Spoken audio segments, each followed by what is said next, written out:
charm, like Hanoi's old streets. You keep pulling me in.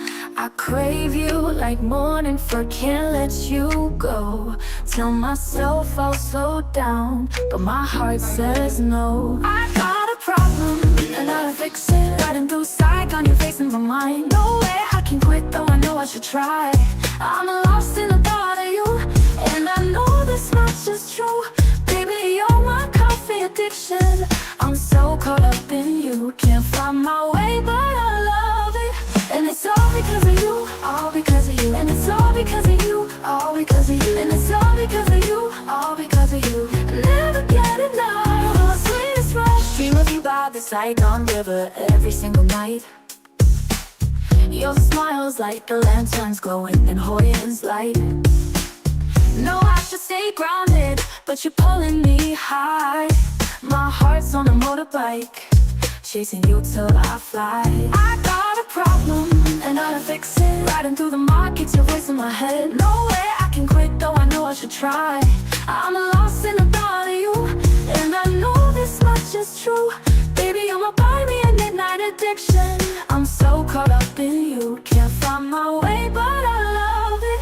And it's all because of you, all because of you. And it's all because of you, all because of you. And it's all because of you, all because of you. Never get enough, my sweetest rush. Ain't no doubt, doubt, so caught up, oh, ain't no doubt, so caught up over you, over you, you.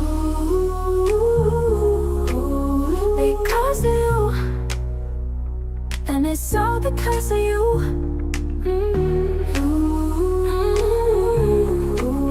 Never get enough.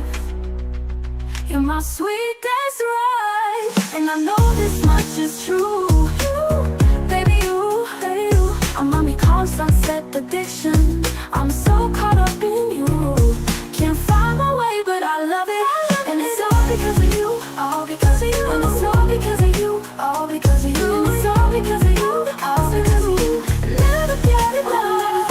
And it's all because of you, all because of you. And it's all because of you, all because of you. Never get enough, my sweetest rush. And it's all because of you. And it's all because of you. And it's all because of you. Never get enough. You're my sweetest rush.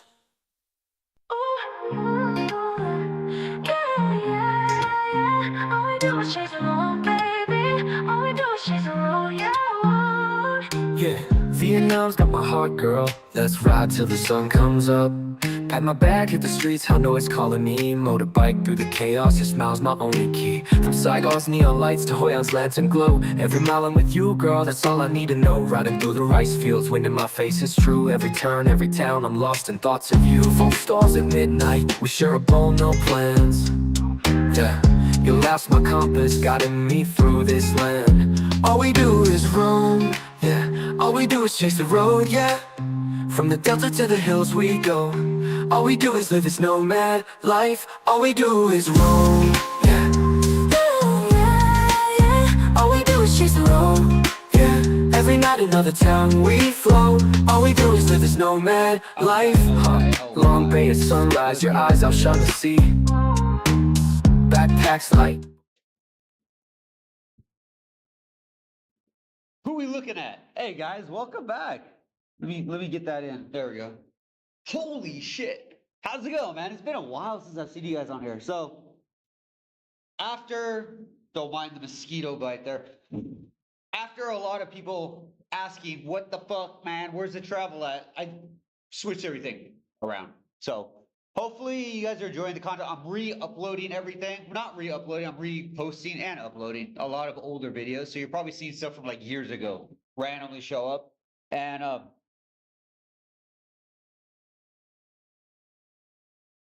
my head looks flat on this side. You see that? And then when it comes to the at Rock David, that's where everything else is. So check that out. What is wrong with me today, bro? What? Is my hair thinning? Am I getting a Tristan? So anyway, so today I thought we spend probably like an hour, just go through some stuff that I've been getting sent when it comes to Vietnam and all this and that. and we'll see what's up. So without further ado, let's get into it. Immediately doesn't work. You know, and I couldn't even get this thing to work right away. I spent like 10 minutes trying to figure it out again. Here? Yeah. And here. There we go. All right, so let's get into the comments and we'll hit some of there's actually quite a few interesting articles. Oh my God, fucking, I hate Windows so much. It is such a useless operating system. It's like dating somebody with one leg. And then you guys are like, let's join a marathon. It's like, it's pointless. Going back to Mac. You can't really buy them out here though. It's very hard. Anyways, so let's get into the commentes and go from there. So minimize. So appreciate your challenging. And this is all recent too. Challenging with leaving the U.S. to Southeast Asia. I agree that if you want success, stay in America. Anything possible there. But for some, yeah, I think people that go to Southeast Asia, I think it's a mix of things. I think it's a mix of people like hiding. And you see this a lot with some people because they just lack clarity. They lack understanding, and they're throwing spaghetti at the wall. Like, what sticks, right? You see it in these people's YouTube channels. Like, they don't even know what they're doing, or they're just lying about shit all the time, right? But yeah, America this is the thing, and this is what annoys me about Cambodia. Like, if I have a gripe, here it is, and it's with Western people. One, and when I say Western, let me rephrase that, like non-Cambodian people, non-Asians. So they'd be white, black, Arab, you pick. But a lot of, and when I say there's a lot of Turkish people, Europeans and stuff like that, but they're always out here with this like, the West is horrible, Cambodia is better, but I refuse to be a Cambodian citizen, right? Like, it's such a dumb metaphor. Because when you talk to Cambodia, this is something I've learned. I've got to talk to a lot of Cambodians, like a lot. And they're all happy. They love their country. They're doing okay.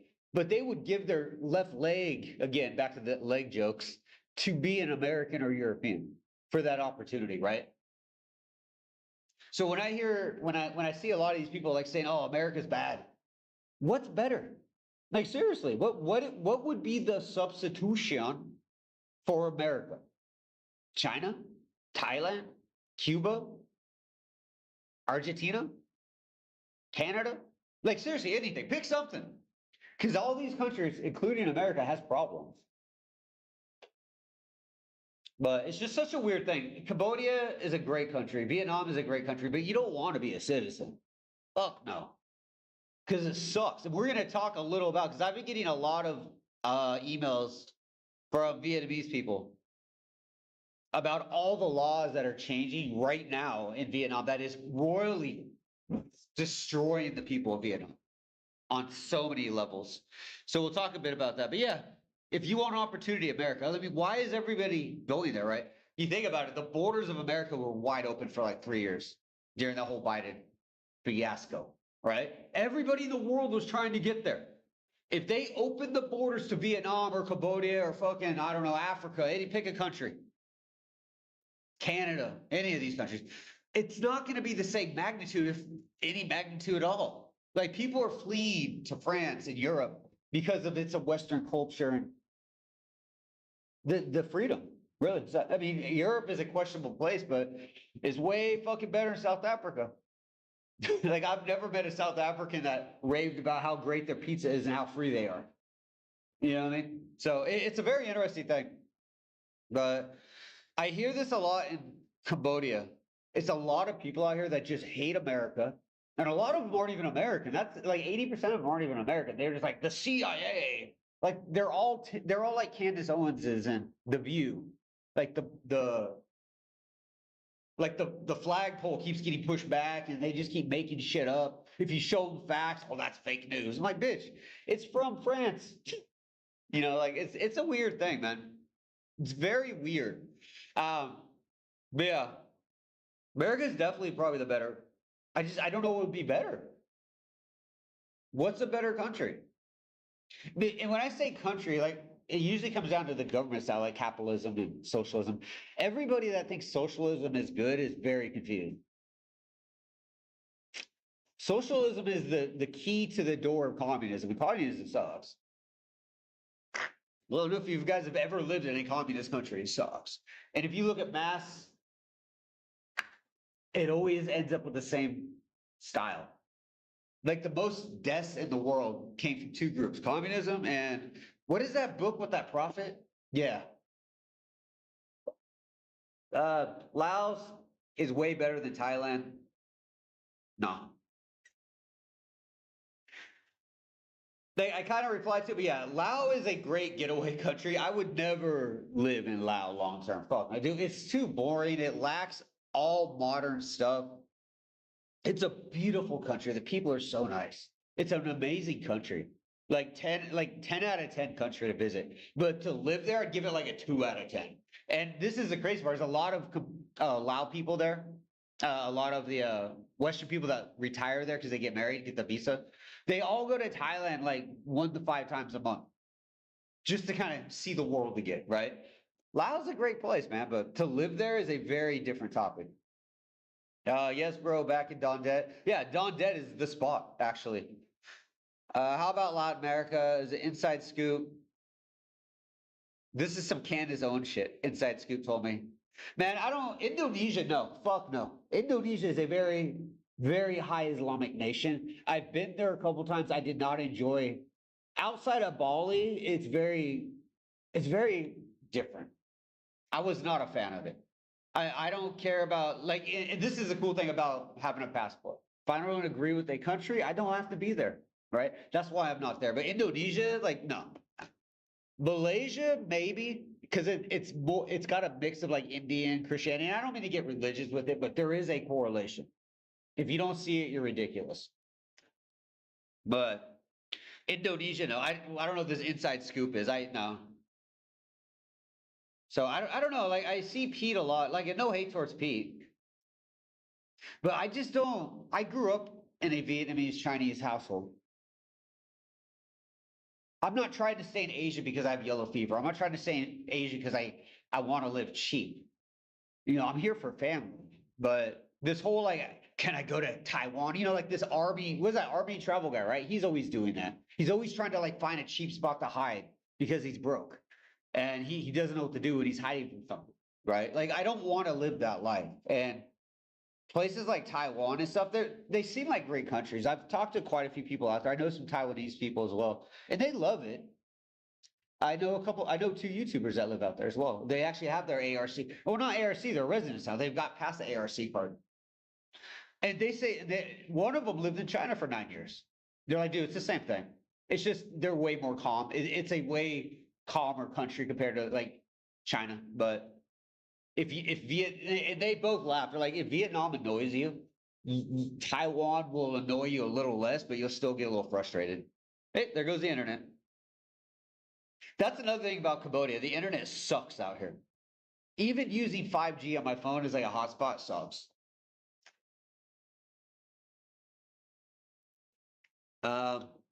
Let's see here.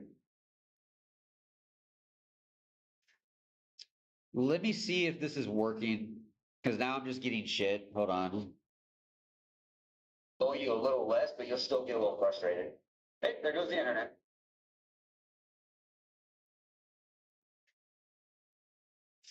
Yeah. The live stream's like 5 minutes behind and shit. Whatever, dude. I don't even fucking know anymore. I just don't know, man. The internet sucks in Asia, okay? You get some good spots in like Vietnam. But consistency is such a thing. And you always got China cutting stuff.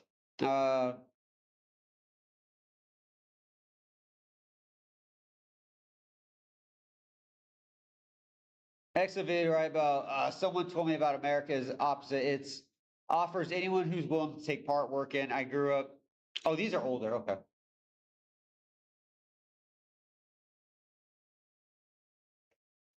Is it cutting out? Hold on. The internet out here is just ass, it seems like. Hold on, let's do this. Give me a sec here.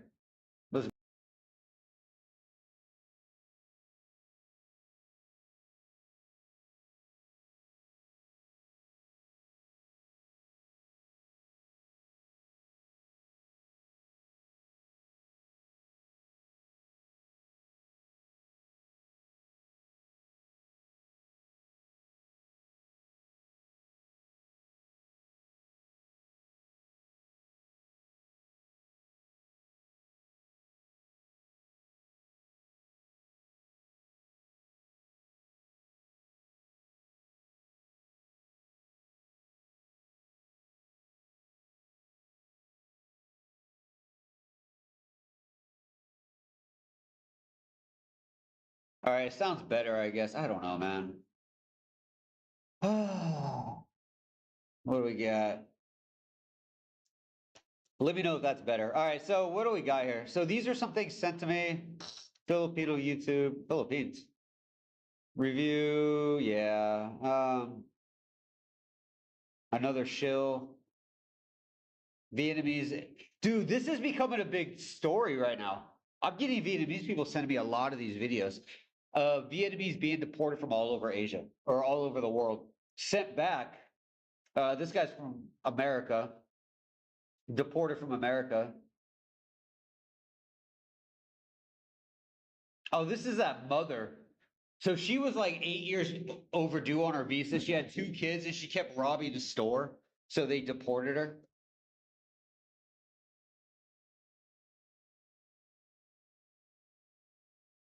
She reports to prison every 6 months, yet even without knowledge of her place, she goes to television to complain that prison doesn't have water for a shower. Yeah. Yeah, this lady's an idiot. Like, she just kept breaking rules. And like, and this is the thing about America. If you're a green card holder and you break like crimes, right? I know places like California, after 3, it gets promoted to like a federal level crime. So if you just rob a store like 3 times, you just go in there, take money out of the register, right? No weapons, no nothing. It's not that bad. I mean, it's bad, but it's not that bad on the criminal side. But when you do 3 of them in California, it gets promoted to like a federal level. Now you go to jail for like 6 years or some shit. I think they call it three strikes and you're out or something like that. But a lot of this is happening. Vietnamese are getting deported by masses. It's happening out of Australia is a big one doing it right now. America's doing it. Japan is doing it. I've heard Malaysia's been starting to. This was like a month ago I heard that though. But Malaysia did change their immigration work visa process, which directly affected Vietnamese workers because they were going over there, kind of like what you see in America, where they'll use like an H-1B visa to hire a nail stylist or a janitor, right? It's like, just hire a fucking American. So I believe Trump made it like $100,000 to get an H-1B visa, which makes sense. If you're going to bring somebody into your country and not hire your own people, it shouldn't just be so easy, right? And Malaysia's starting to do that. Japan has definitely been doing that. But the deportation of Vietnamese is becoming very normal. And I will tell you, this is not denaturalizing these people. They moved to Vietnam, or I'm sorry, they moved to these countries when they were alive, right? So maybe they were 1 or 2 years old. This is a very common trend, actually, is the parents will have their, they'll have their son or daughter in like Saigon or Hanoi, wherever they're from in Vietnam. And then they'll move to America, go through the visa process, become green card holders. Maybe they get naturalized. I don't know. A lot of them don't for some reason. But the kids go through the same process. So they're kind of on a temporary resident green card status. If you break laws, they can revoke your green card and deport you. So when you hear about Vietnamese and the ICE department deporting people, they're not deporting Americans. That is actually that is illegal. And it's weird to me. I see so many people talking about how America's just deporting Americans. You can't. It's literally impossible. Like legally, right? Physically, sure. Like I think it was like a month ago, they were joking, or Elon Musk said something about like deport Sneeko, right? Because the guy's like a low IQ tool. You can't. He's born in New York City. He is an American citizen. No matter how much he hates America, burning flags and yelling Arkabar or whatever, trying to like explode stuff, you can't deport him, right? Like, it's such a weird thing. I think they could deport Elon Musk easier than they could Sneeko, because Sneeko's a 0% chance. Where would you deport an American to, right? So this is happening with a lot of Vietnamese right now, like a lot. Do not feel bad for them. Look into the story. And for a lot of people, because I know I'm going to get comments about this, Trump is not doing this. This has nothing to do with Donald Trump. This has nothing to do with Biden. During Obama's era, they were deporting 5,000 to 9,000 Vietnamese every 3 months. So why was Obama never brought up, right? This isn't a president thing. This is an immigration thing.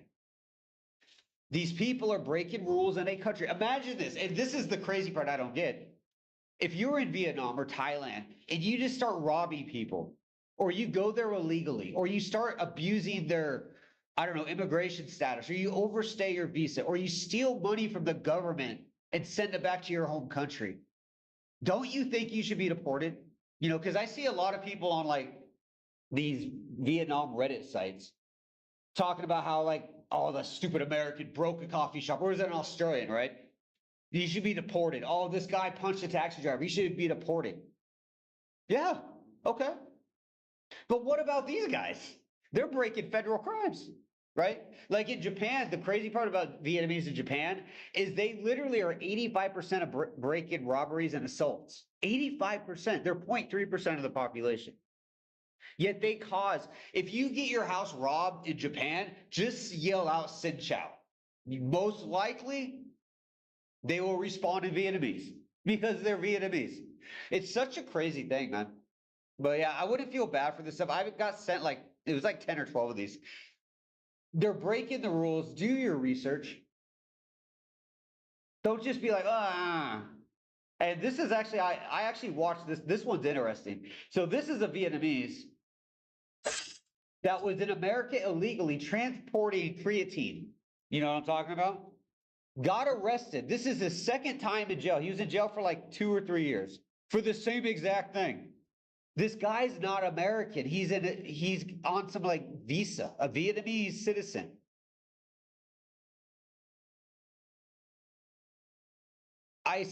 You see, and these people are with it because they get it. This isn't about, oh, it's Vietnamese, don't be mean, right? Don't go to a country and break the rules, dog, especially transporting drugs. Hold on, let me just show you. Yeah, like this guy's got a bunch of like knockoff print tags, massive amounts of methamphetamines, bags of weed in the back. So, you know, the idea of this is you hear a lot of Western people in Vietnam and Cambodia complaining that they should deport all these stupid foreigners, when these stupid foreigners are typically just getting drunk and yelling too loud, or they missed their visa day by a few days, right? Yet you get the Vietnamese person in America, Australia, or Japan doing armed robbery or transporting illegal substance. Imagine if an American was in Vietnam transporting the same exact thing. Imagine what the Reddit forums would be saying. Oh my God, hang him and his kids. Here he goes. Jail on felony cannabis trafficking, possession with intent to deliver. Distracted driving citation. See? So they pull him over because he's on his phone. Cannabis trafficking, possession of a scale, so intent to sell, and he had a bunch of medications. Deported. And he should be. Seriously. So everyone calm down. China show. Yep, that's right. Oh, that's right. Somebody sent me this like a couple days ago. So in Hanoi, they're starting to do this. Like cameras every fucking where. And they sent me a picture saying we're starting to look like China in Hanoi. This is what a lot of Hanoi is starting to look like right now. Cameras everywhere. And I remember that, what was that lawyer's name? Ken Dong? Ken Dong said that Vietnam government installed these cameras to watch foreigners, right? That's what he said, if I'm not mistaken. I would love to know what this lawyer actually does. Like, what law does he practice? I have lived in Da Nang for 9 years. That's so weird. Like, Da Nang is a tourist city. It's like living in Waikiki. No, they're not. No, they're not. No, they are not, because most tours don't last past 14 days before leaving. Go read some stats. You are confusing tourism with these Evans, Wills, etc., that are just economic hiding. Like, that's a big part of it too. Like, you hear about the whole, like, these countries are cutting the visa time down and it's affecting tourism? It's not. Majority of tourism in Vietnam are Chinese and Koreans. They don't stay more than 2 weeks. Why do they need 90-day visas? They don't. Hey, speaking of Korea, this stuff's, it's like Red Bull. Yeah, like this guy said that stuff. He said the cameras were being installed to watch tourists.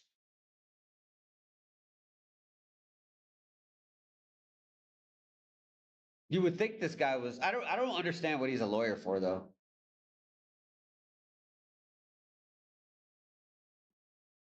Like his thumbnails are the same as like Evans and all them. Sounds like it's raining. Yo, it rained like 2 days ago. And it was nuts. Tour. Oh, this is a clickbait title. If you're a tourist, you can't drive in Vietnam.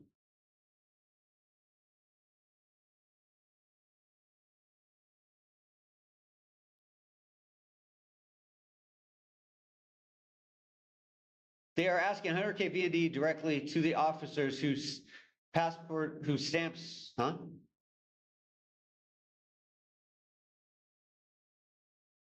Huh?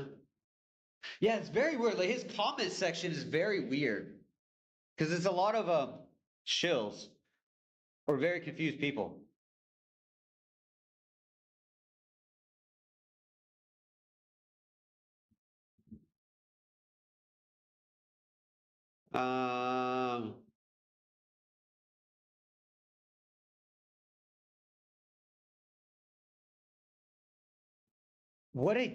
What a dumb comment.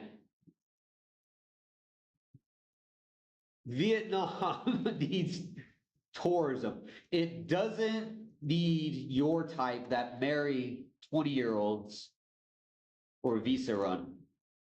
Don't get confused. Tourism is 8% of their GDP. It's such a, see, like these types of people are very weird. Keep the tourists out of Vietnam?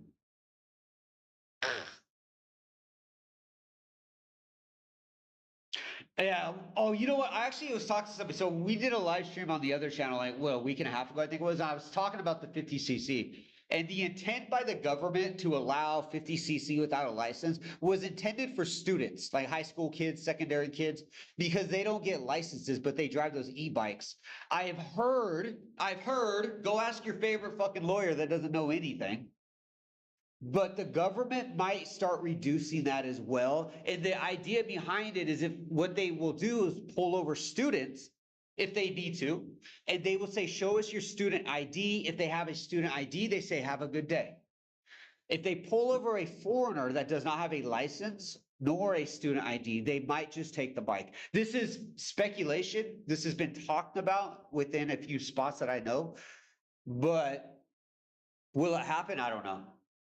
But what I'm seeing right now, and this has been a big thing, even my Vietnamese friends out in Phon Thieu have been seeing a lot of this, like tourists driving through, is a lot of foreign people are starting to drive e-bikes and 50cc bikes all over the place, like everywhere. So the government reduced it, or made it impossible to get a motorbike license really, unless you have a work permit, or I'm sorry, a TRC. But so what happened was Vietnam did what Vietnam did. They just found a loophole, or they found another way. And the 50cc is another way. I don't think that's going to last long. I think the government's really, because one, there's no tax money they can collect from this. It's going to get abused. I've had a few friends, well, people that traveled through Da Nang over the last like 3 weeks. And they say that the city of Da Nang is full of Westerners on 50cc bikes now. So the loophole has been exposed at this point, right? And whenever there's a loophole that the government can't cash out on, they're going to plug it. And this is a big one. So after some conversations, they're talking about, and when I say they, these are loosely termed words, but they might start enforcing the 50cc where they're going to be like, hey, show us your student ID. Because again, they added the 50cc rule for the kids, the e-bikes, the VinFast bikes, those e-bikes, right? The little Honda Cubs, I think they're called Cubs, right? The little 50cc. This was not intended for tourists, and no extension extension was it? It's the same thing like Thailand. They did the DTV to invite more tourism into Thailand, right? What it did was it brought in a bunch of economic refugees that started working on it. A DTV visa in Thailand is a tourist visa. It's a 5-year one. But people came to Thailand and started working illegally. So Thailand had to like step back and redo it. This is what's happening with Vietnam. They changed the driving requirements because they were getting tired of foreigners. And when I say foreigners, we're not talking about white people, black people. This is Chinese people as well, Koreans, Japanese tourists. It's all tourism. Tourism in Vietnam is like 80-some% Asians. And when you include domestic Vietnamese, it's about 90%. The white people, the black people in Vietnam as tourists is such a small number. They could literally ban white people and black people from Vietnam. Say no more. Even if you get married and live here, no, right? It would not really affect the GDP that much. They would be like, oh, that fucking sucks. Well, let's do this instead. What do Chinese people want to see? What do Koreans want to see? Let's upgrade those tourist sites, right? They can make the money back. That's why I say comments like, where did that comment? Comments like this are just dumb. This guy is an idiot. But this is the type of people that Ken Dong attracts, idiots, apparently. Because they just sit here. More rules keep tourists away. So who is he? Some guy that married an 18-year-old girl, just graduated high school last weekend. It's my Vietnam. Like, stop it, man. It's such a weird thing. But yeah, this 50cc thing, it's going to be interesting, but it might get cut. Maybe not cut, but they're going to reinforce it differently, which makes sense. Again, they set it up for the kids. And if you are Vietnamese, a child under the age of 18, when you become 15 or 16, I don't know the law on this one. One of you guys can figure it out, I guess. But you're required to get a motorbike license now. Like they actually require you to have to get it even if you don't use it. I think it's 16 or 17 or something like that. I forgot. But yeah, they are cracking down on it. It's very interesting. Been trying to contact you. Why would you hire this guy for a visa? Hiring Ken for a visa makes no sense. You want to know how to get cheap on me?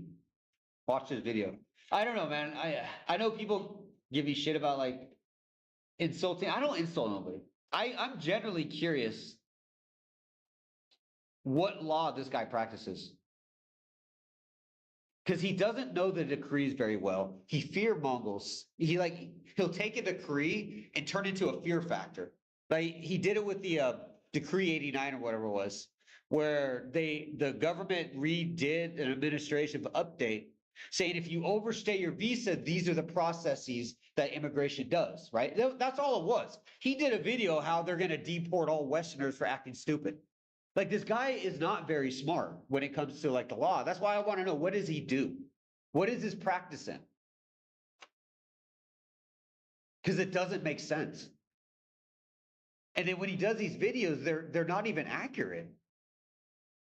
He used to be one of the front runners that told people you can become a citizen in Vietnam as a non-Vietnamese. And then he just got silent on it when the government said no. They didn't tell him no. The government said no. Nobody can, right? And these were things we talked about like 8 months ago. But yeah, I don't know what kind of lawyer this guy is. Would I trust him? No. There's plenty of lawyers in Saigon and Hanoi. I think it's called MMDC. I forget the name. I'd have to look it up. It's an acronym. But there is a really good lawyer firm in Vietnam. They focus on Saigon, but they do work out of Hanoi. If you're trying to like start a business, open a company, get married, immigration questions, they would be 2,000% better. This guy does tourist videos. Taking him serious is a joke. Real estate bubble? No. I don't think Vietnam has a real estate bubble. I think they're just overproducing.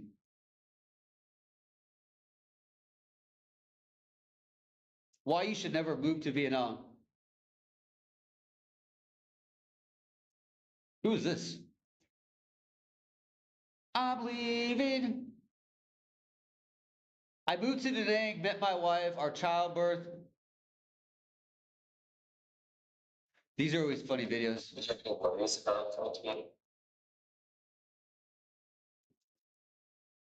That is cheap. I wonder how long a Vietnamese has to save to afford that. Having USD definitely makes it affordable. Yeah.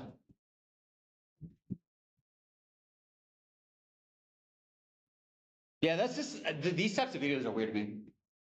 A Vietnamese person having to save up that kind of money. I know it sounds small, right? 2,500. This is a message. Oh, this is like AI shit, huh? But yeah, childbirth in Vietnam is pretty cheap. But the problem with Vietnam's like childbirth process is they mandate vaccines and shit like that, which is kind of concerning. But it is quite expensive for a Vietnamese person.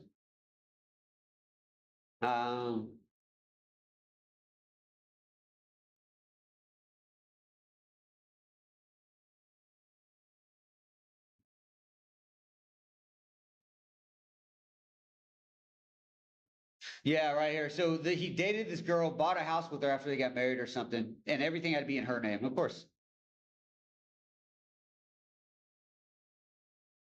Yeah, man. Interesting. Anyways, let's go back to this stuff.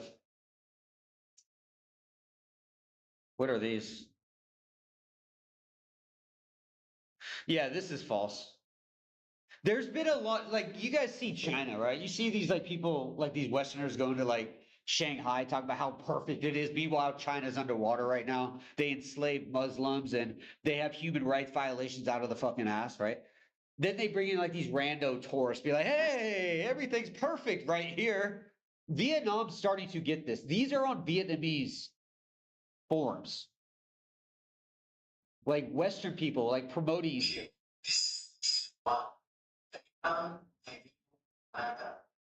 It's the same thing as China. Like it's like these weird Europeans or Russians.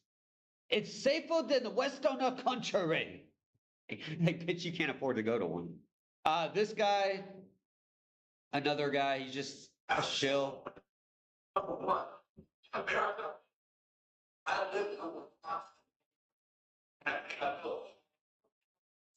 Yeah, these types are dumb too. Like you can get a long way in Vietnam, don't get me wrong. But Vietnamese go through the same struggle. Chad, Vietnam, IRL. I'm curious.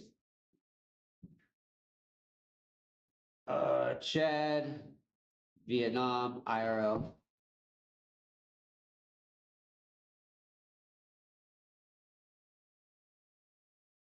Huh?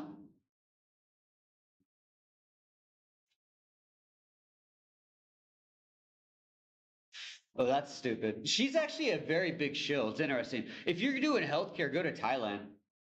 For anything serious. Dental, though, Vietnam's definitely amazing. Shit just froze up. Now the browser froze. Hold on. Seriously? Okay. Yeah, I don't know, man. I know, and it sounds like I'm thinking to myself, like, damn, David sounds negative. I'm really not. It's just there's so much propaganda in Vietnam right now. There's a lot of Westerners that are just making things up. There's a lot of people that are like cherry picking some of the most chaotic shit. Like the guy said he came to Vietnam and his child cost $2,500 to get, you know, the birth process in a hospital. Like, no shit. Minimum wage in Vietnam is like 60 cents an hour. Well, minimum wage in Vietnam is based on monthly though. But if you do the numbers, it's about 50, 60 cents an hour, right? If you're making 60 cents an hour to save $2,500 is insane. Seriously, that's fucking insane. But for a foreigner, sure, I get it. This is what's so good about, like, when Vietnamese women marry foreigners, it's such a golden ticket. Like, it's such a golden ticket. Because you see these guys that they'll marry, like, bar girls, and no judgment, but they'll marry bar girls, they'll marry, like, street vendors, they'll marry random girls that work at offices, and they just change their lives, like, financially, which is cool. I get it. What is this? 15 people should check their VIN EID. Oh yeah, we talked about this last time. VIN EID is now incorporated. So VIN EID is like WeChat in China. It's a social credit system. They have now incorporated everything into it. Education, medical records, your driver's license, vehicle registration, birth certificate, diplomas, tax information, your land use rights, because you can't own land in Vietnam. Procedure, citizen, Medicare, insurance. It's fucking crazy, bro. When I hear people say Vietnam is better or something than like the West, I'm so confused. It's like that billionaire mindset. It's like if Bill Gates moved to Chicago. Yeah, like Michael Jordan lived in Chicago, Illinois, right? One of the most dangerous cities in America. They call it Chirac. But Jordan never got shot. He didn't have to deal with that stuff because he's rich.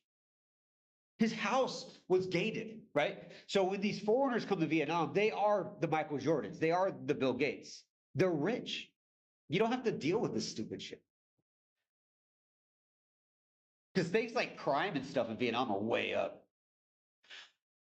9 September, yeah, same thing. VIN EID is being pushed so hard right now. Well, I mean, it always has been, but. Saigon reviews the collection back tax from teachers, actors, lawyers, and real estate. I thought we already talked about this. Yeah, so they're publicly announcing people that owe taxes. 5 wanted Chinese nationalists who are hiding in Da Nang. Da Nang really attracts all the criminals.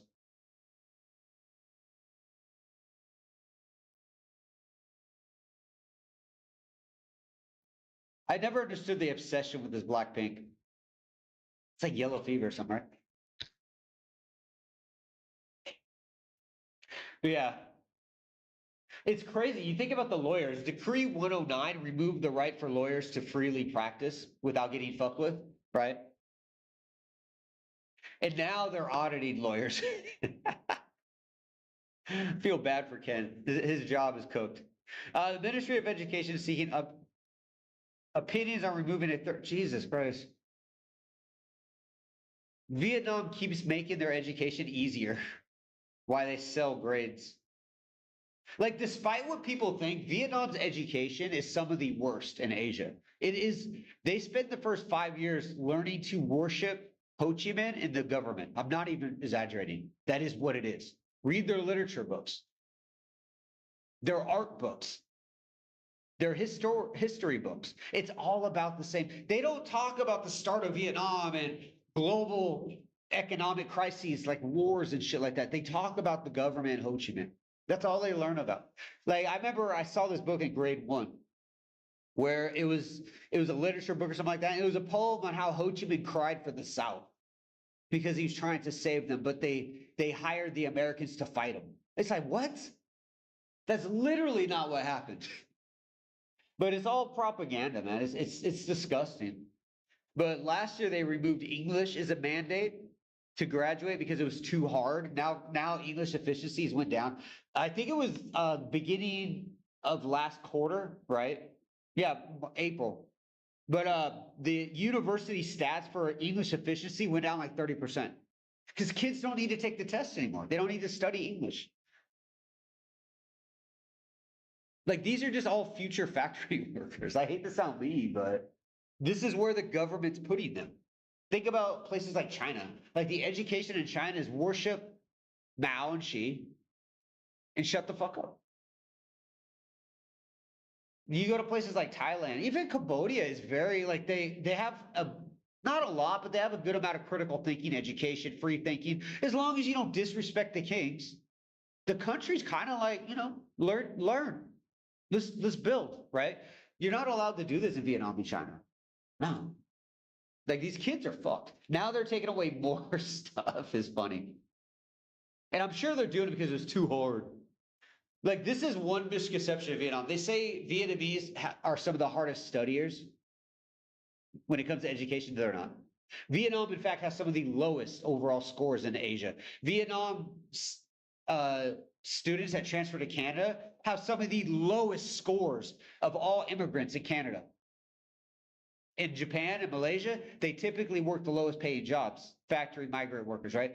When you get to America, they're usually some of the highest crime in Asia. Asian, when it comes to the Asian groups in America, Vietnamese are some of the highest crime / immigration fraud people out of all Asians.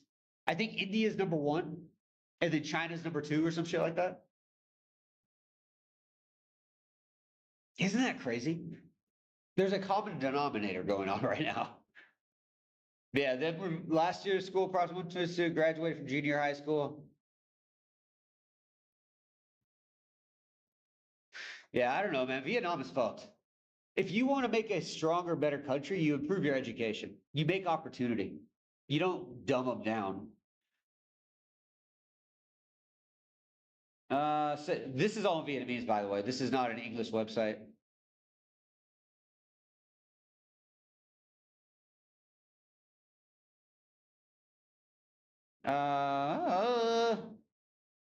Yep.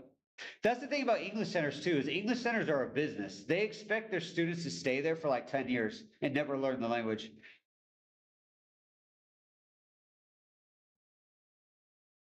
And I believe this is about homeschooling, right? No, somebody sent me that. Hold on, did I still got that? Like they just banned homeschooling in Vietnam.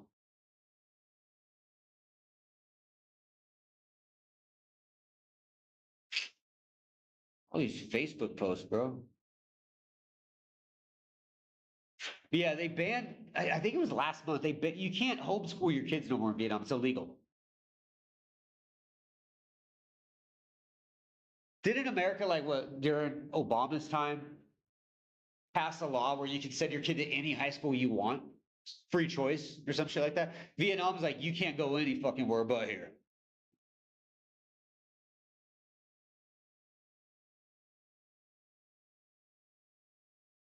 Literature, no.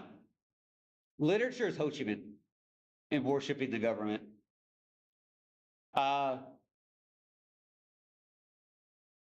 The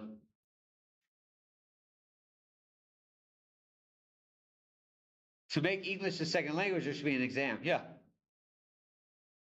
However, the way English is taught in schools is quite unusual. It's impossible to communicate visually without having to afford additional sensors, which is, yeah. The problem with the education in Vietnam for like language is they make you learn grammar. They don't teach you vocab or anything. They just say, learn the grammar. If you think learning grammar is how you learn a language, you're mistaken. That should be one of the last things you do. Like in the Philippines, I know for sure. They learn vocabulary and basic sounds and speaking. And by year 2 or 3, they start learning grammar. Like grammar is a structural thing that helps you improve the language of any language, right? But if you learn grammar before you even speak anything, it's kind of like, it's pointless. It's like learning how to fix a car before you become a mechanic. You got to learn the basis first, right?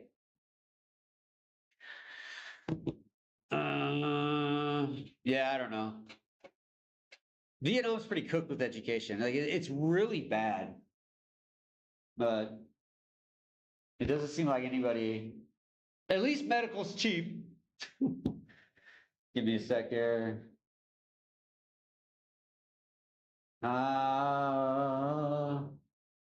Let's pollute our minds for a second. What the fuck is that? Is that in New York? Dun, dun, dun.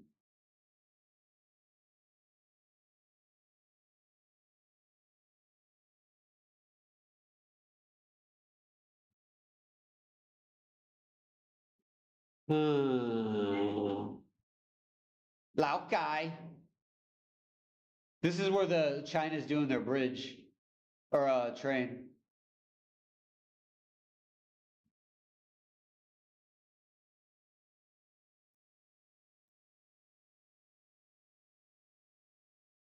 Oh, he just wants to throw his trash everywhere. I would love to see more people like him that like actually care about Vietnam. Or is that a hammock?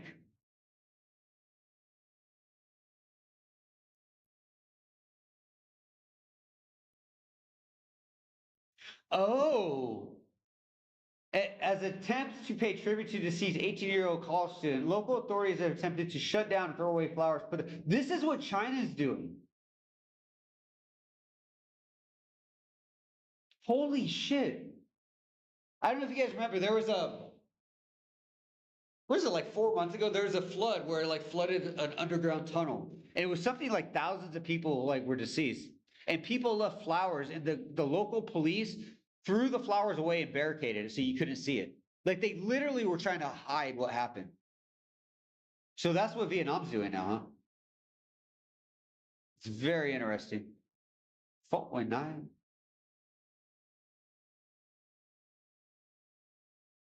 Oh, that's in Hanoi, yeah. Oh, Hanoi car crash, yeah.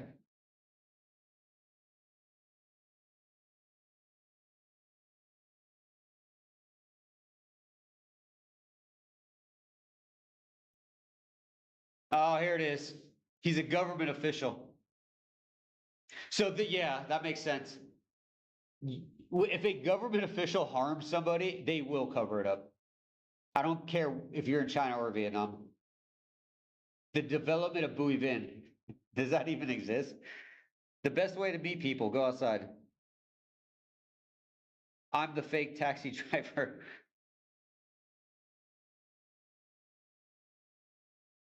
Oh, that's that big ass cave. You actually you have to reserve in like advance, like years. This is Chinese. Nothing. It's funny when people look at like Vietnam stuff. Hey, it's Vietnamese. No, it's not.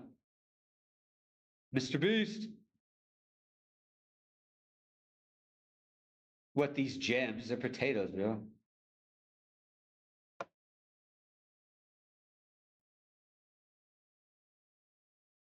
Vietnam's getting desperate, dude. Now they're turning food into sandals.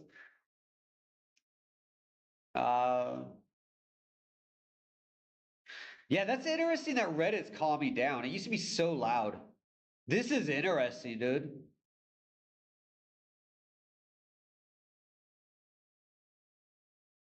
Remember, Vietnam is better, safer, and cleaner than America. Yet, this is what they're doing. This is wild, bro.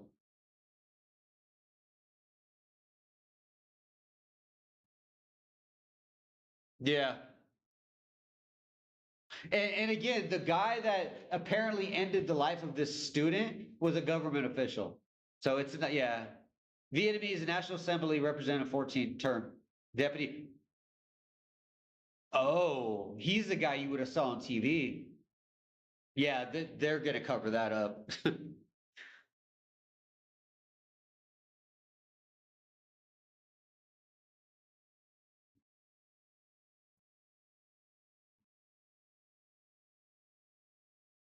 Yep. Child Vegas. Like people don't understand. Like, isn't that weird? Do you guys? You let me know. I think this is weird. So these people are complaining about child beggars, but at the same time, these people are talking about how Vietnam is better than America and is better than the West and is safer and easier. There's a reason why children are begging on the side of Bui Vinh or in Da Nang. Poverty is a serious fucking problem in Vietnam. Vietnam is very poor. So when you see somebody doing a video like how to live on $800 a month, that is a lot of money. Okay. That would take a local person by themselves probably 2 to 3 months to save up to physically have. It's not normal, man. Like, it's not normal.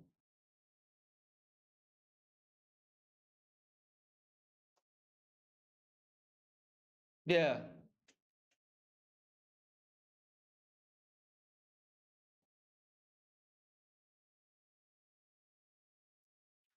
The volume is low. As you said that, my hold on. Volume is low. Sound. Boom. Maybe that's better. What do we got? What do we got? What do you got? Absolute hell. Shit. Copy that. There we go. Government is getting a big piece of the cake if they allow the show to exist. Yeah. What changed? I'm assuming it's just a bunch of lady boys honking and yeah, it's just a shithole. I don't know. I don't understand what people go to believe in. I used to go there when I was a degenerate. Okay, there's the answer. How does anyone actually book a tour to the cave? Yeah, August 2028, yeah. This cave is, we got into it because we drove by it back in 2016, I believe it was. It's expensive though. Yeah, $3,000. But we got to go in there. It was like $50. Gave some guy like $50. Yeah, it's a pretty big tour though. But it's the largest cave in Vietnam. They keep closing it because they have to clean it. Yeah, I don't care. Vietnamese. Yeah, this is just Chinese shit, man. What about this is Vietnamese? That's a Chinese dynasty spear. Nothing is original. Anyways, so what's going on in Vietnam? Let's see what's going on with the YouTubes here. Before we get out of here. We haven't done a live stream in a while. Let's just say the week. Hey, it's the Vietnamese guy. You see the black guy? That's a Vietnamese player. He's a citizen, mind you. What is the Hyundai Cup? Like they lost the World Cup, or didn't even make it. Facing aging, yeah, 2036 is when they're going to be seeing some serious problems in Vietnam. In this Vietnamese apartment, 3 couples have gathered.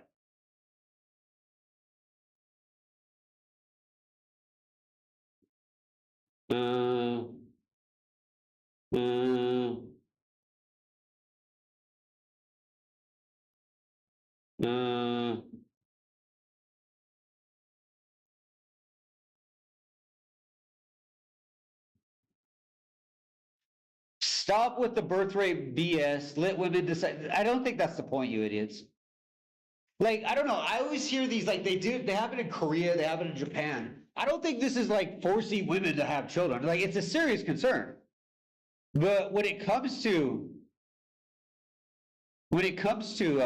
like population, it's usually economic, I would assume. They just can't afford it. But here they are with all this garbage on the table.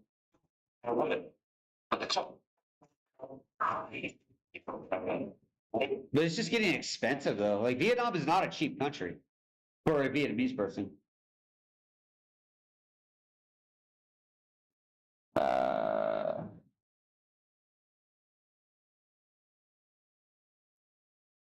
More Da Nang stuff, huh? What'd I say?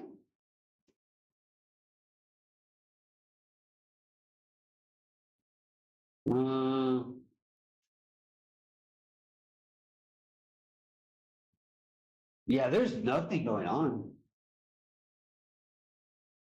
Who are the no? Let's try this. Da Nang.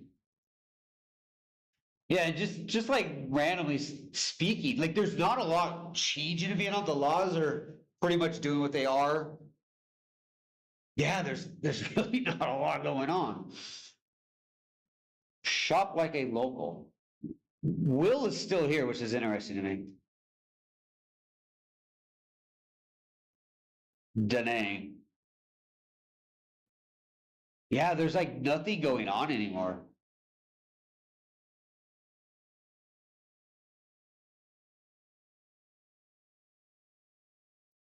Hey, it's that CJ guy. This guy's weird, bro. Ciao mong mong. Ciao mong mong. What are the other guys? Hold on. Let's dig around. Kevin's the first one that comes to mind. I don't know why. I think he just stopped.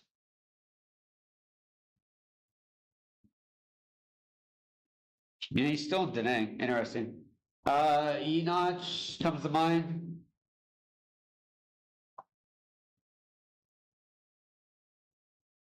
Q&A. I like the comments for this.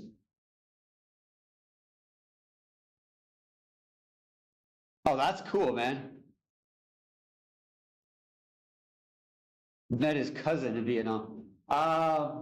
Was it Evan, right? The guy that just makes things up?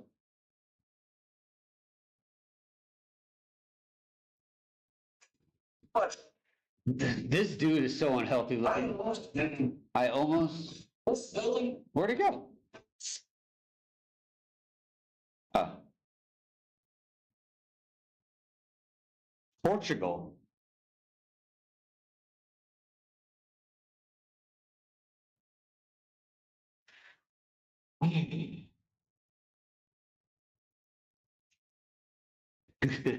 No comment.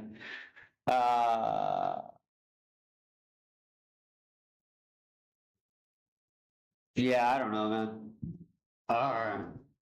I remember his boyfriend, army guy here.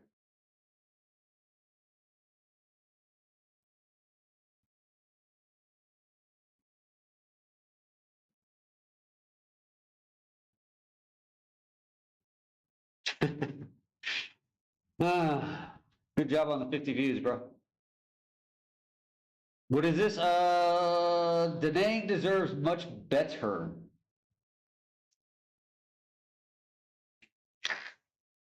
Mike Beach highlights how the beach is seamlessly integrated into the cities. Yeah. Yeah. Yeah. Same story. CJ!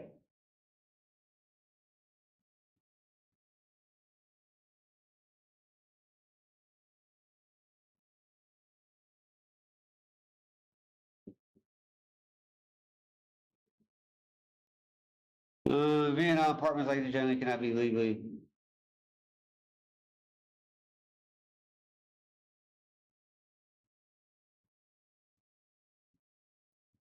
How can foreigners buy when locals cannot even buy?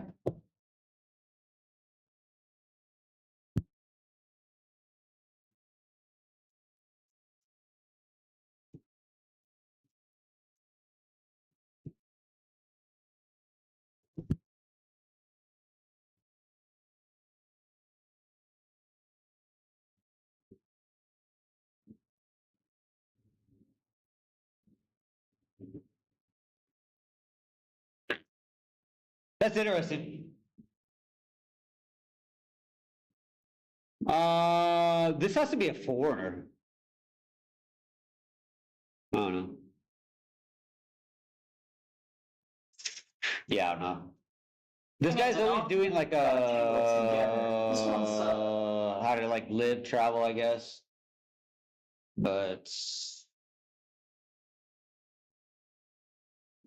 Oh, this is a tower video. but the first man set.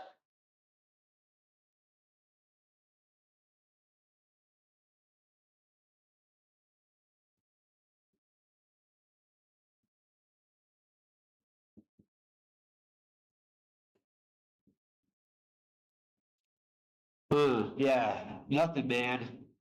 Q&A. I'm curious on the comment section. Is there a comment? No, it was a live stream. All right. We're looking for your bill.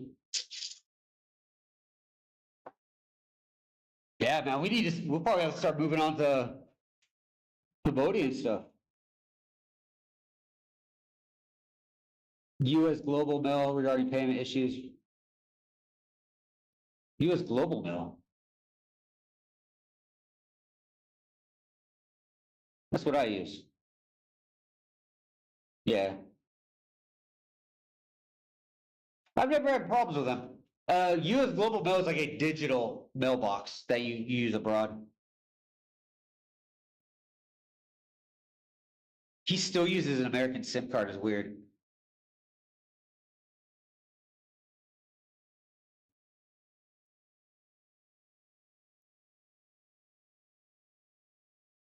Unlearn domestic propaganda. What is domestic propaganda? Like the government? I kind of have to shake my head and listen, but I understand the right listen, but because And this is, I should say this before we do this. This isn't trying to be mean to anybody. I do find it interesting when foreigners, including people like Ken, and Evan try to like explain Vietnam's laws and like culture, because they usually are coming at an angle of biased or like a tourist mindset. Marrying some random office girl does not make you a professional in like the legalities of things. It actually far from it. It makes you worse off. The question is, are Russians storing place stuff? Huh? That was a question.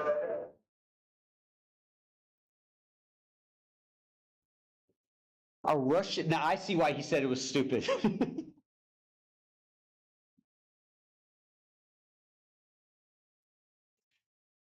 Almost all tourism are Asians. If anybody's fucking up Vietnam when it comes to tourism, I would blame the Vietnamese.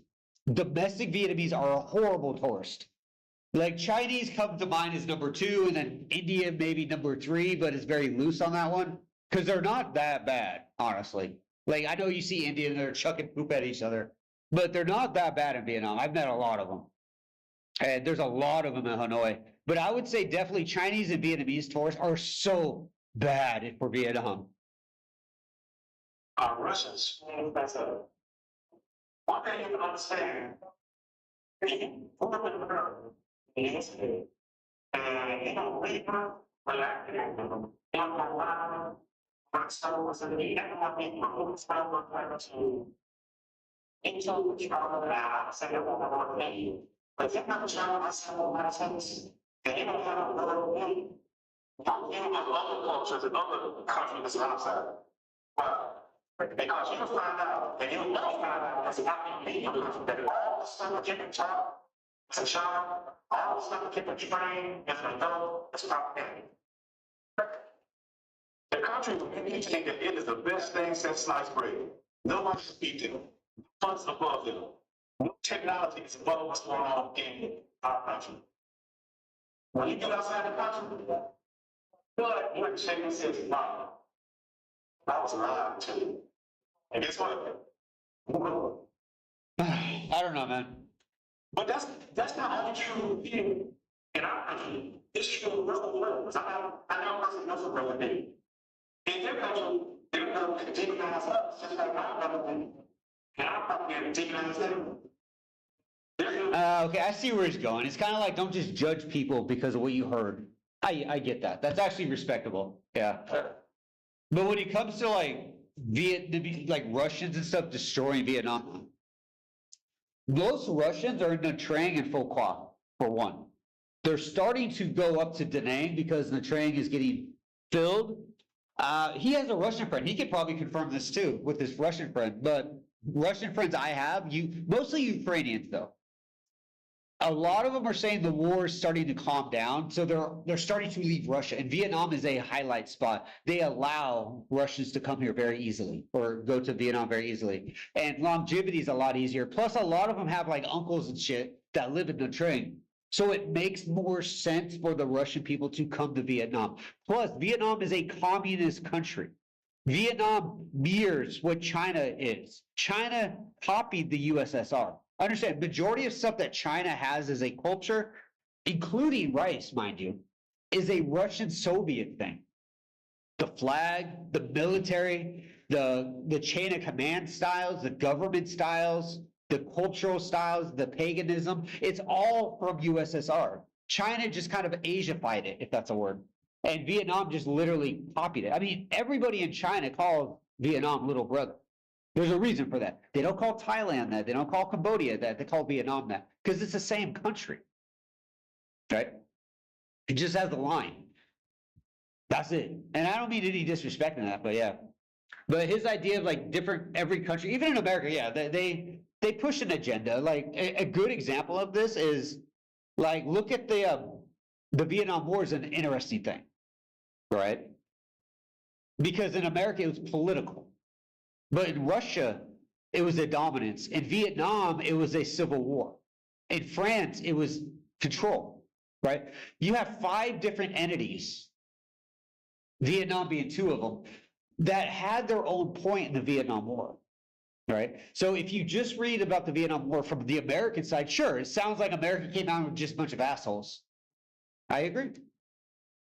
but it was also political. Nixon, JFK were trying to get the fuck out. The people were protesting. Why are we there? Why? Agent nothing. Get out. How about agent go? Right? When you look at Russia, it was an expansion. This is why China attacked Vietnam in 1979, was to prove to Russia they were not part of Vietnam as a loyal customer or a loyal friend. They wanted to prove to Russia that Vietnam was just there. They weren't a friend of China. This is how the Soviets and China became so close. Right? When you look at the French, they were just trying to colonize, I guess is the term, right? And they were doing quite well in Central and South Vietnam for a long time. France was actually the first country that Vietnam ever beat in a very long time. They destroyed the French. They surrounded them near South Vietnam at night, and they bum rushed it and just destroyed everything to the point where the French fled. They came back during I think the Vietnam War, no, World War II or something like that, and Japan funded them. And then America came in and said, get the fuck out of here, bro. How many times do we got to tell you, French? Go, right? And when it comes to America and Vietnam, they left in 73, but the war continued for 2 more years.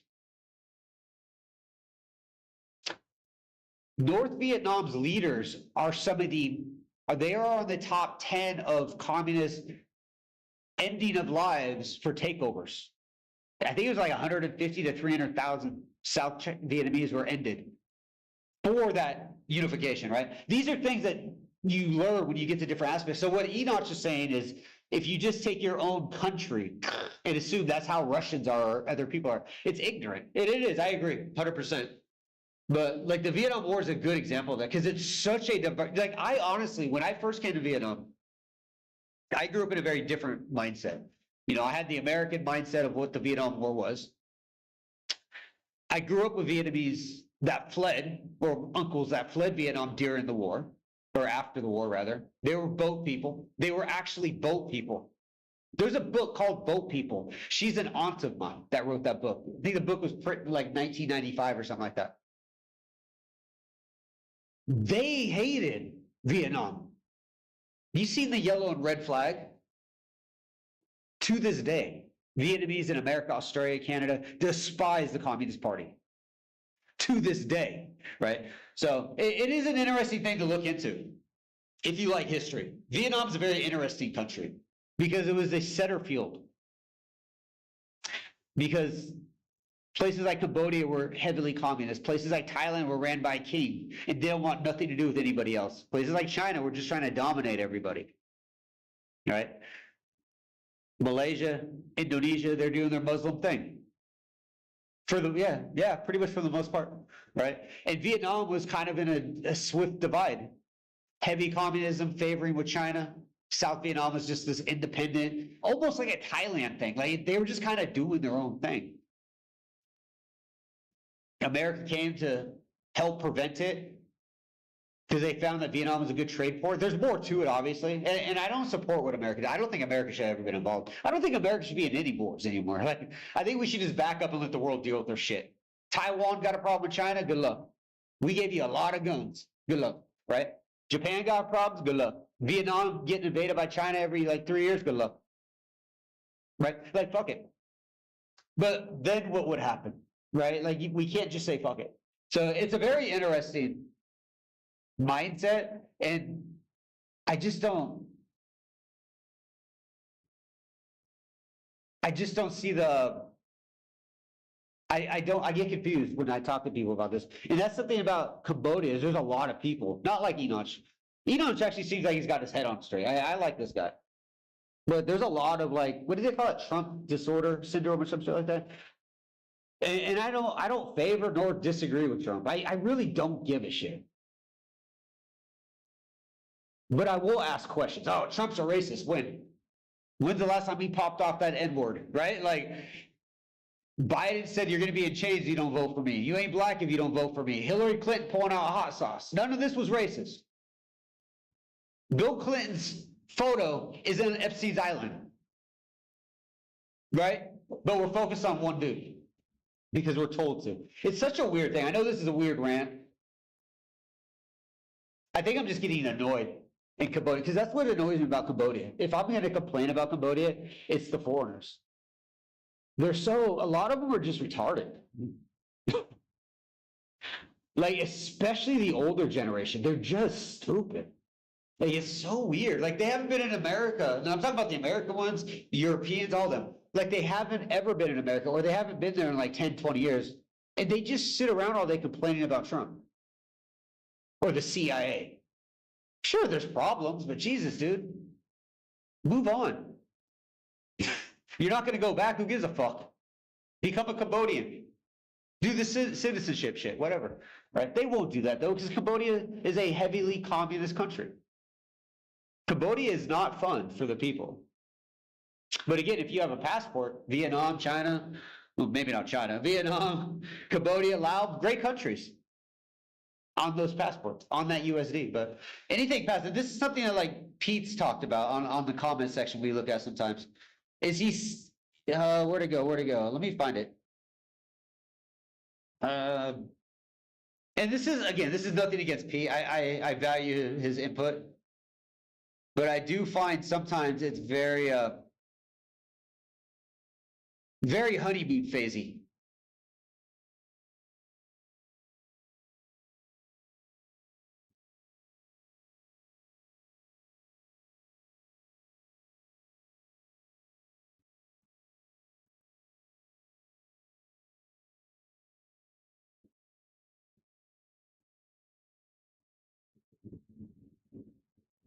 There is no love, Ruben. Yeah, there is.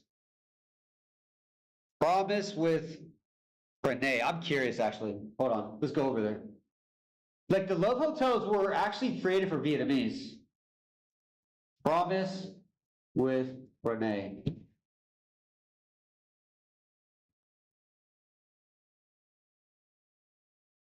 Where's that comment at? How about the guy is big like that? Can you speak? Doesn't matter to dating anything like a black, white. These are children, dude.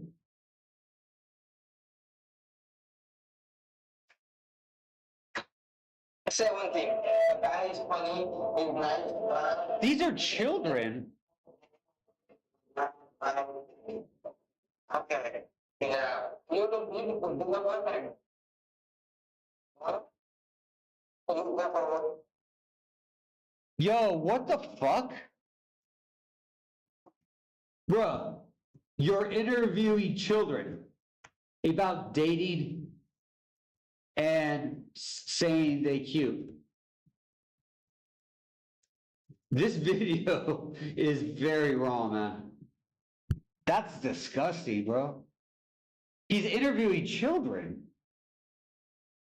These are high school kids. Look at the shirts, dude. That's a weird ass haircut. Maybe they're 18 at best.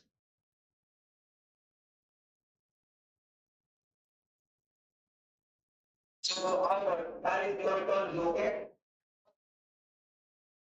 Indian people have weird accents. Hold on. Where's that video at? No money, no honey.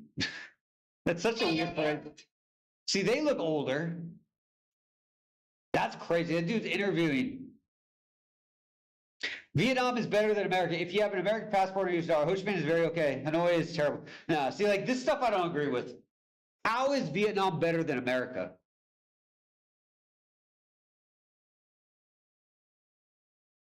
Yes, yes. Like I don't agree with Pete on a lot of this stuff.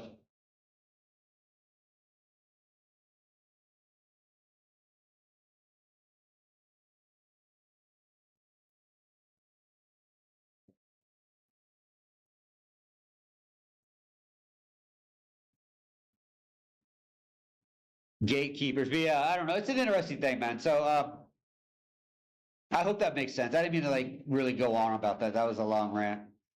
Willie, I always bring an Echo bag for shopping. You know, these are actually, I was reading this thing. It was a long time ago. Echo bags are actually not good. Like the amount that is required to make one like one of those like reusable bags, is the amount to making something like 3,000 other bags. So you would have to use that bag like thousands of times to make up for that one bag, kind of a thing. Because if that bag ends up in like the ocean or something like that, it lasts for like a million some years because of the material it uses. I don't know, it's the same with like EV cars though. Like you buy a Tesla, saving the environment, that car needs to last like 15 years for that to happen. It's very weird. AI slut. People are saying this a lot lately. Saigon, what's up, Tony? What's up, guys? You guys probably recognize this spot in the back right here. Market, Buck, Ion. This is the bottom. There you go. Ciao means market. And market, I gotta do some errands today, but the last one. Like I can't do this shit, man. Like I can't buy food from these places. But those are peaches. Like this guy's smoking over the shit. So, this is the area that Look at all this trash. usually has. Is this Da Nang? Yeah, this is Da Nang. It looks like a shithole. Here's what I'm telling you. Look at the lettuce. It looks sad. I'm not trying to be mean. It's just like, this is fucking disgusting, man. 16. Like these two need to like change their diets. They are not looking healthy. I don't mean to be mean, but That's so. So they charge $10, but let's see if they're gonna give me the price. There you go. Right, we need more rice. And business. yeah, just look at his face. Look at her face. Like this isn't healthy, man. Stop eating this shit, bro. Go do some push-ups. Like, what is that one guy's name? Kevin, right? Kevin of Vietnam. Like, he's lost a lot of weight. He's like changed up. Fucking awesome, man. I don't know, man. Look at all this trash and shit everywhere. This is a factory slave line. Over here, this is pretty constant for the time. Da Nang is starting to suck. I don't know. I think Da Nang is a good city. It's a tourist city. I don't understand why people move to Da Nang to live. It's like you don't move to Miami Beach. You don't move to PP Island. You know, you don't move to Waikiki. Like you visit these places. You don't move to Cancun. It's such a weird thing. I don't know, man. It's very weird. It is a good city though. Da Nang is if you're gonna be there for like a week or two, it's fucking awesome, bro. You got the beach, get yourself a nice little hotel near the beach. Go to some of the seafood restaurants. There's that big Chinese seafood restaurant. Fucking amazing. 10 out of 10. But yeah, if you're gonna live there, like, it's such a different thing. Like I don't totally understand it. I don't understand it. Thank you. Oh, here's one. Like they had like pork or something next to the vegetables. I was drinking a city of Canal. Thank you. Thank you. Alexis, that's what I'm regularly. All the trash, bro. Just show you the rest of the day. Look at all this, man. Like this is interesting though. I wonder where he is. This has to be on the other side of the bridge of Da Nang. This is not like what you guys see. Did you see that lady? Watch this lady. Watch her. She's like, and she's selling food, mind you. Like she just like.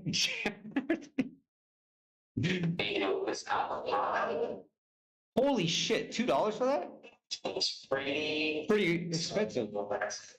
Yeah, this is like disgusting, man. Also here. Bao nhiêu? How much? How much? A little over 2,000 right? She speaks better Vietnamese than he does. Her accent's off, but it was there. But I think technically it's a little more than 2,000. So let's do a little bit of that here. Yeah, this is disgusting.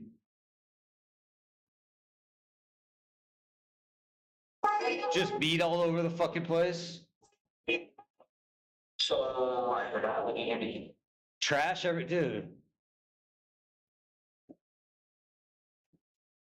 You know the hardest when I used to do travel vlogs in Vietnam, I always had my camera at like a 20-degree angle up because I wanted to show Vietnam in a good aspect. It's so hard though. Oh shit. Home again soon. I'll be back to freezing Brisbane. Nice. You took a long vacation, dude. You were out for like 3 months. Foreigners who buy from cheapest market are so cringe. I don't know if cringe is it. It's just, it doesn't make sense. Because it's not healthy. This market that they're at is disgusting. Like, this is disgusting. But I don't know, when I lived in Vietnam, I would always go to like the Win Marts and stuff. I did the bougie stuff, right? Because it came from the same street vendors or whatever, but they at least maintain it within the restaurant. They got fucking like pork and shit just laying all over. Like, this is not her. This is disgusting, bro. People smoking over the food, which is seafood. The list goes on Just buckets of crap. and on. This guy's got his feet on everything. Like, this is disgusting, bro. I'm sorry, man. There is a reason why the number 3 reason Vietnamese end up in the hospital every year for ER reasons is because of food. There is a reason for it. It is not this idea of like, oh, it's American fast food. No, I think American fast food in Vietnam is the healthiest food you can get. Like, really, I think it's some of the healthiest food. And hear me out. It's crap. It's full of chemicals. I get that, but at least it's regulated. It's not. You're not getting a booger on it. It's not sitting on the side of the road getting exhaust fumes. It's not on the road. It's just processed meat and lettuce and packages. I wouldn't recommend moving to Vietnam, and eating McDonald's every day, but it does beg the idea: street food or McDonald's. Right? And that's the thing too. Like, imagine living in America or like Europe. Would you go under a bridge and buy a sandwich from a homeless person? Majority of these street vendors are, I hate to sound mean, but they're homeless. Or they're in the same category because Vietnam doesn't offer programs. They don't offer social programs to their people. So a lot of these people are just fucked. Like, you see these VinFast taxis, they sleep in the back of the taxi. They don't go home to their wife and kids. They live in that taxi. It's a very different world. But again, if you go to Vietnam today, you're not going to see this. Like, I think Will's on the other side or some shit. Foreigners who buy, when are you returning to? I don't think I could go back to Vietnam. I've talked to a few of my friends in Hanoi, and they're like, bro, some of your messages are becoming well known. Yo, might not want to come back. If you get, actually, a friend of mine in Saigon told me this too. These are all Vietnamese people, mind you. She was telling me if I apply for an e-visa, if I had to like redo it, because my ID expires in November of this year. So yeah, so I got 4 more months before I got to return it back. If my registration expires and I got to redo an e-visa, she's like, if you did an e-visa and they approved it like the first day, don't come. They know. So I don't know, man. I don't know if I'll return. I have no reason to. Just did a month there. Think long-term, Philippines makes more sense. Yeah. Philippines, it makes a lot of sense for a lot of reasons. Because like immigration is way more feasible towards a Western person. And I'm not talking about just getting married like a lot of these Evans and these other people do, but like actually like establishing yourself for a retirement. But you have to go south, like Manila and stuff like that. It's not safe. Like the corruption's out of control. Because you hear about like Philippines is corrupted, you'll get robbed. Yeah, like Central and North, definitely. If you're in Cebu, like the tourist area, or DSR, in the tourist area, sure. But like, remember that travel guy? I forgot his name. The white guy that got deported. He lived outside the city area on a farm, right? He was safe. He was fine. Like that's a good way to go. And he stayed there long term, right? Philippines, if you want to get robbed, maybe. I don't know. Vietnam's crime last year was up like 400% for petty theft. 400%. So I don't know. This is the thing though with like Vietnam, because I know a lot of people, because I see your name, Saigon, right? A lot of people really go out of their way to defend Vietnam's issues or blame another, like, in China or in Philippines. And I'm not saying that against you, but Vietnam is probably one of the worst. But as a tourist, we don't see, I mean, look at the stats. Vietnamese that live in America, live in Australia, live in Japan, or live in Malaysia, out of all Asian groups in these places are typically the highest crime individuals or the largest abusers of immigration policies, right? Like it's a cultural thing. And then when you get to Vietnam, it's just scams, assaults. Like last year, when I say armed robbery, up 400%, I'm not talking about like a boom, boom, boom. It's usually knives. It's usually like a stick or a bat. They walk into one of these little shops in Font Theater in July, where some old lady sitting there with her feet on the table looking at TikTok. And they'll just go in there and grab the dog, put the bat to the neck and be like, give me your money or I'm going to beat up your dog. This is what robbery is in Vietnam. It's not like the West where it's like mask on, ski mask, guns, gangster chains and shit like that. It's a very different means of what it is. But it was up like 400%. Gun crimes were up 45% last year. Breaking and entering is up massively. Domestic V is massively, it was something like 150% or some shit. It was well over 100%. So women are not that safe no more. If you want to get crazy, places like Hanoi, they found that women that married into Islamic cultures had a higher chance of being abused. These are real stats from Hanoi, right? As long as we're foreigners, we're not going to deal with shit in Vietnam. It's going to seem like a better country than the West, right? Imagine a Vietnamese person going to America with $1 million on a tourist visa. They're not going to see Chicago. They're not going to see Detroit or Central Alabama or South Central LA. They're not going to see the hood. They're not going to see the crime, the gangs, the hippies, the rednecks. They're not going to see this shit, right? I got a lot of friends and family that live in New York City. And when I ask them about the protests and shit I see on TV, they're like, dude, that's all in the tourist areas. That's in like central Manhattan. Nobody in New York really sees a lot of these protest shit. They're dealing with Madani, which is a moron, but they're not seeing a lot of the protests and stuff because it's happening in the same areas, right? It's the same thing. But when it comes to like countries being dangerous or the worst, I know Vietnam is one of the worst. It's just, fortunately, for a Westerner or a non-Vietnamese, it's non-existent almost. When's the last time Evan did a video that he got robbed, or Will did a video about him getting his house broken into? It doesn't happen. When has Travis done a video about somebody climbing his house, jumping in there, gutting his dog, and then stealing the TV? It doesn't happen. Because this doesn't happen to foreigners. Vietnamese are scared to an extent, because if they commit a crime against a non-national, meaning a non-Vietnamese, being Chinese, white, whatever, and it becomes public information, it's very bad for the government politically. Meaning that Vietnamese person is now going to be set an example of. You understand? So for Vietnamese to rob publicly foreigners is very disgustingly rare. Like when I was in Hanoi, there was a lot of Africans, like Northern African, Black Africans, right?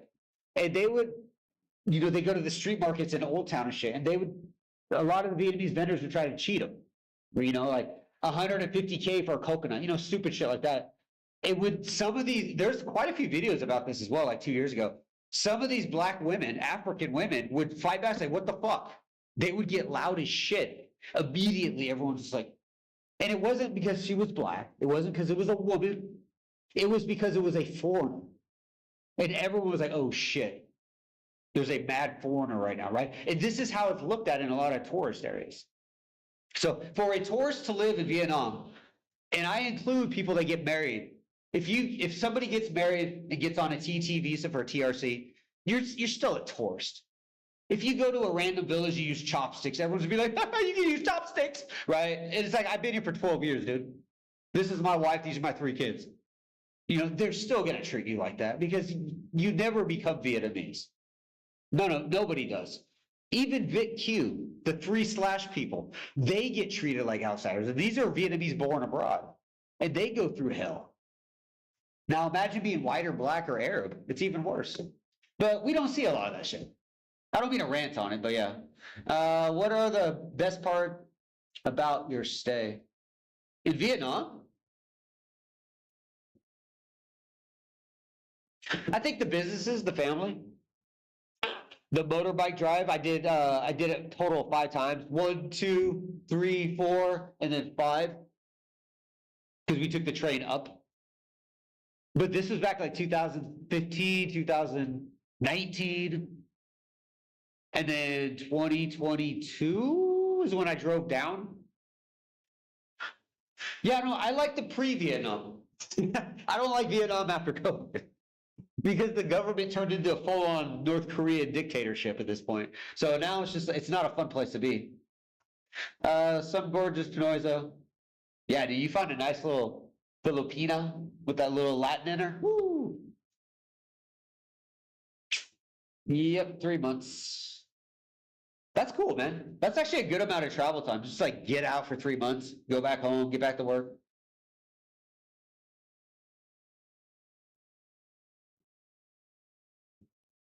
Winmart, yeah. Yeah, I usually buy everything at like Winmarts and stuff.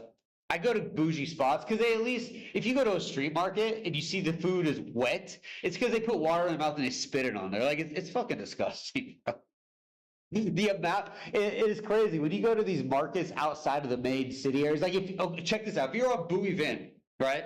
You go all the way to the end, you take a right, you get to that intersection, it's the bus station, it's the park. If you take a left and go straight like 3 blocks, there's a high school and a street market. This is where the local Vietnamese shop. It's fucking, you see people pissing on the side of the wall where they're selling stuff, people spitting on food to make it look wet. Like it's so disgusting. But it is right next to Bowie Vin, but foreigners don't go to this area.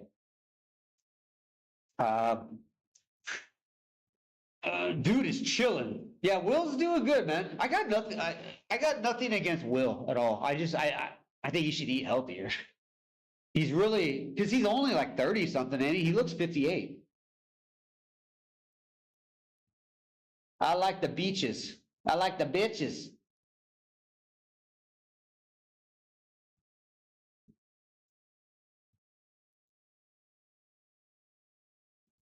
The reason I spent over 2K was food. Yeah. Yeah, I believe that. Well, when I was living in North Vietnam, I actually spent the most money I ever spent living in Vietnam was when I was in Lai Châu. I spent a shit ton of money because I didn't want to eat a lot of the markets there. Bruh. Bruh. I wonder if I can find a video of that. They are bad. They are bad, bro. And when I say bad, I mean hygienically horribly bad. Oh shit. Like they are bad. Oh, this is like the north side. I'm sorry, you don't see girls like this in villages. Who started that rumor where you find like these like people in suits and girls in mini skirts in like a village? Oh, this is like the west side. Song Lao. Oh, this is a minority group. Yeah, dog meat, that's normal. Rock Hole Farm. This is like west. Hold up. A lot of this is kind of near.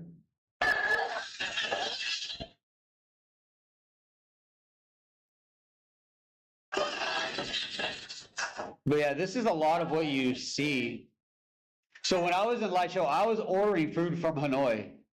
And I spent a lot because they had to transport it. But yeah, this shit's just. It's just. I mean, it's chill.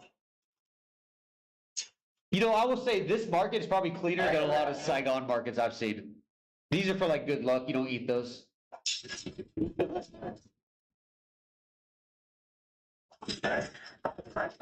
Yeah, I would say these markets are actually a little cleaner than Saigon. Yeah, like you'll never see this. I lived in Sun La for a while, Lai Cho. I was in Sapa for a minimal amount of time, and I was in Lao Cai. I spent a lot of time in the Northwest, like about 2 years. Out of those 2 years, if you know, 8 out of 10s, 10 out of 10s, right? I probably saw like 4 or 5, 8 out of 10s the entire time. Most girls are like 3 or 4s, and they're heavily attached to family. You're not going to take her away. Not trying to kill the mood for anybody, but yeah, it's just crazy dirty though. Vietnamese food better in Australia. It's just low cost, stay near. Yeah. Well, I think Vietnamese food's some of the most healthy Asian food. It's just in Vietnam, there's no hygienic to it, the hygienic laws. You know what I mean? So if some of the best Vietnamese food I've had in Asia has been in Malaysia. We went to this spot called Penang, Georgetown, I think it's called. It's northwest Malaysia. It's like a beach town. Some of the best Vietnamese food I ever had. I think it's called Saigon Mama. I forgot the name of it. It's next to the mall and the bus station in Penang. They have like one main mall there, right? On the tourist side. But it was a Vietnamese dude that married a Malaysian. And his pho, his banh mi, is some of the best I ever had. And he even said, it's because they don't fucking put the food on the ground, right? But yeah, Vietnamese food outside of Vietnam is some of the best. Honestly, pho, banh mi, all that shit.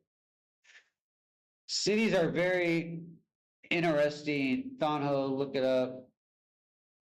That's just a yuppie town, man. You're just mentioning Western towns. Like I think that's one thing I don't deal with is a lot of foreigners that come out to Vietnam, they go to all the spots.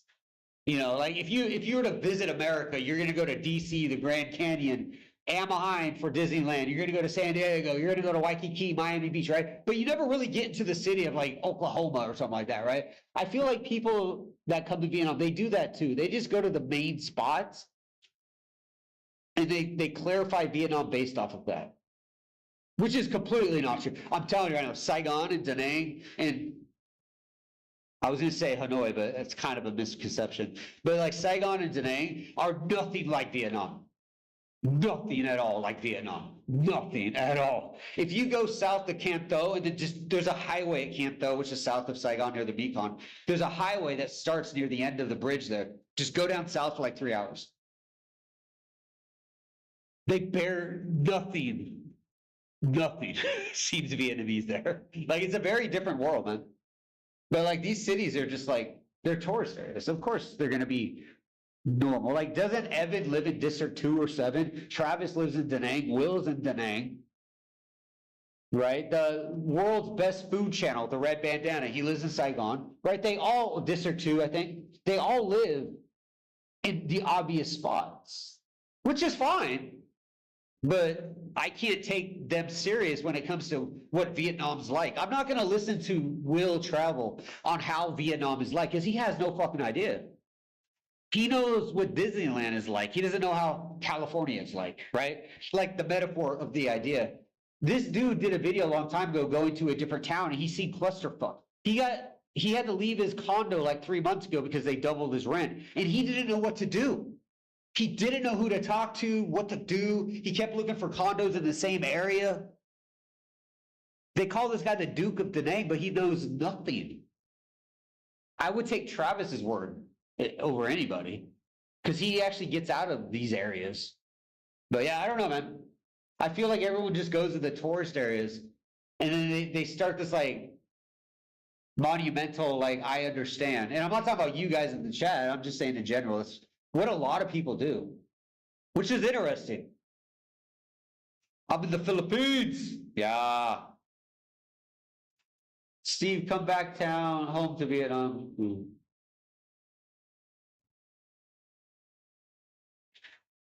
Yeah, dude, that's something too. They have what do they call it? We call it in the Navy, 1MC. Public announcement, PAs, right? Yeah, PA. Yeah, they talk about government updates and they talk about theft. Like, so if you guys ever walk down today, you hear that loudspeaker at like 5 p.m. It's either talking about the government officials, tax ideas like decree updates, or it's talking about theft. It's actually funny. But you know, if you don't speak Vietnamese, it just sounds like blah, blah, blah, blah, blah. But it's interesting when you understand it. The lowest population society here are desperate. No. The lowest population? No. I would say like 98% of them. Most of Vietnam is fucked, bro. Do you think these people are happy? If this guy got fired tomorrow, he would be homeless in 5 weeks. Kids starving. Like, these guys, not Will, but this Vietnamese guy sitting here. Most of Vietnam is fucked. Sorry, bro. Unemployment has to be in this 20%, 30%. They keep saying it's like 4%. No, it's not. I think it was like 2 months ago. Samsung, northeast of Hanoi, announced like a 9% layoff out of nowhere. Intel's doing it in Saigon. All these Korean companies, every quarter is like 2 to 3% layoffs. Jobs are getting automated. Government cut in half the government employees. Schools are now removing teachers. And like, I don't know if I told you guys this before, last 2 weeks ago, I think it is, they're merging the schools together now, like the provinces. So now there's one principal for like 3 to 5 different schools. He's in charge of like 5 different schools now. So they fired, so it's something like 50% of all head teachers and principals in all of Vietnam, right? What are those people going to do? Be street vendors, right? Remember the pandemic? The first people that were cut were English center teachers, and then it was public school, and then it was just done, right? A lot of the public school teachers that got laid off, Vietnamese people, there's no social programs in Vietnam. I hear Ken Dong and all these people talk about people get retirement pensions. No, they fucking don't. Vietnam is not a socialist country. Stop. Just anybody that says it is, define socialism and then tell me what Vietnam does, right? Vietnam is a communist nation with a little capitalist on the lowest level. This is the free trade. This is the street vendors, right? And you see a lot of YouTubers in Vietnam talk about how Vietnam is a capitalist country. No, it's not. Just because you see some street vendors selling you banh mi, picking their nose, doesn't make it capitalist. Doesn't make it a republic nation of democracy, right? No, nobody votes in Vietnam. Oh, but David, somebody said they voted 2 months ago in Deloitte. They didn't count. It's all for show. But again, if you have an American passport, an Australian passport, New Zealand passport, and some USD, Vietnam's amazing. But no, I wouldn't say the lower percent. I'd say the top like 95 to 98% of Vietnamese are fucked right now. Very much fucked. Like the government's even going after the middle class right now. They're double taxing them now. They're back dating their taxes 15 years right now. It's public information. They're putting it on the newspaper. They're doxing people. Mr. Win Chu Ba from District 2 Saigon that owns this company hasn't paid taxes in 9 months and he owes this much. And then you heard about people getting banned at the airport. These were Vietnamese people that owe taxes beyond 7 months, right? Vietnam is in a lot of trouble right now. And tourism is not the solution. Tourism is like to give you guys retrospect, because I know people are like, well, you know, the American. Tourism is about 8.8% of total GDP last year for Vietnam, right?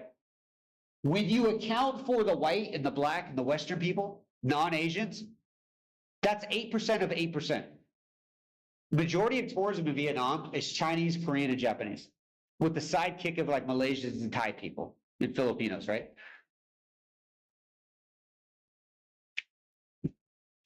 Everybody's fucked, bro. Vietnam is cooked. The way they're going, they're going to get cooked. Plus, they're reducing the education system. They're requiring less testing.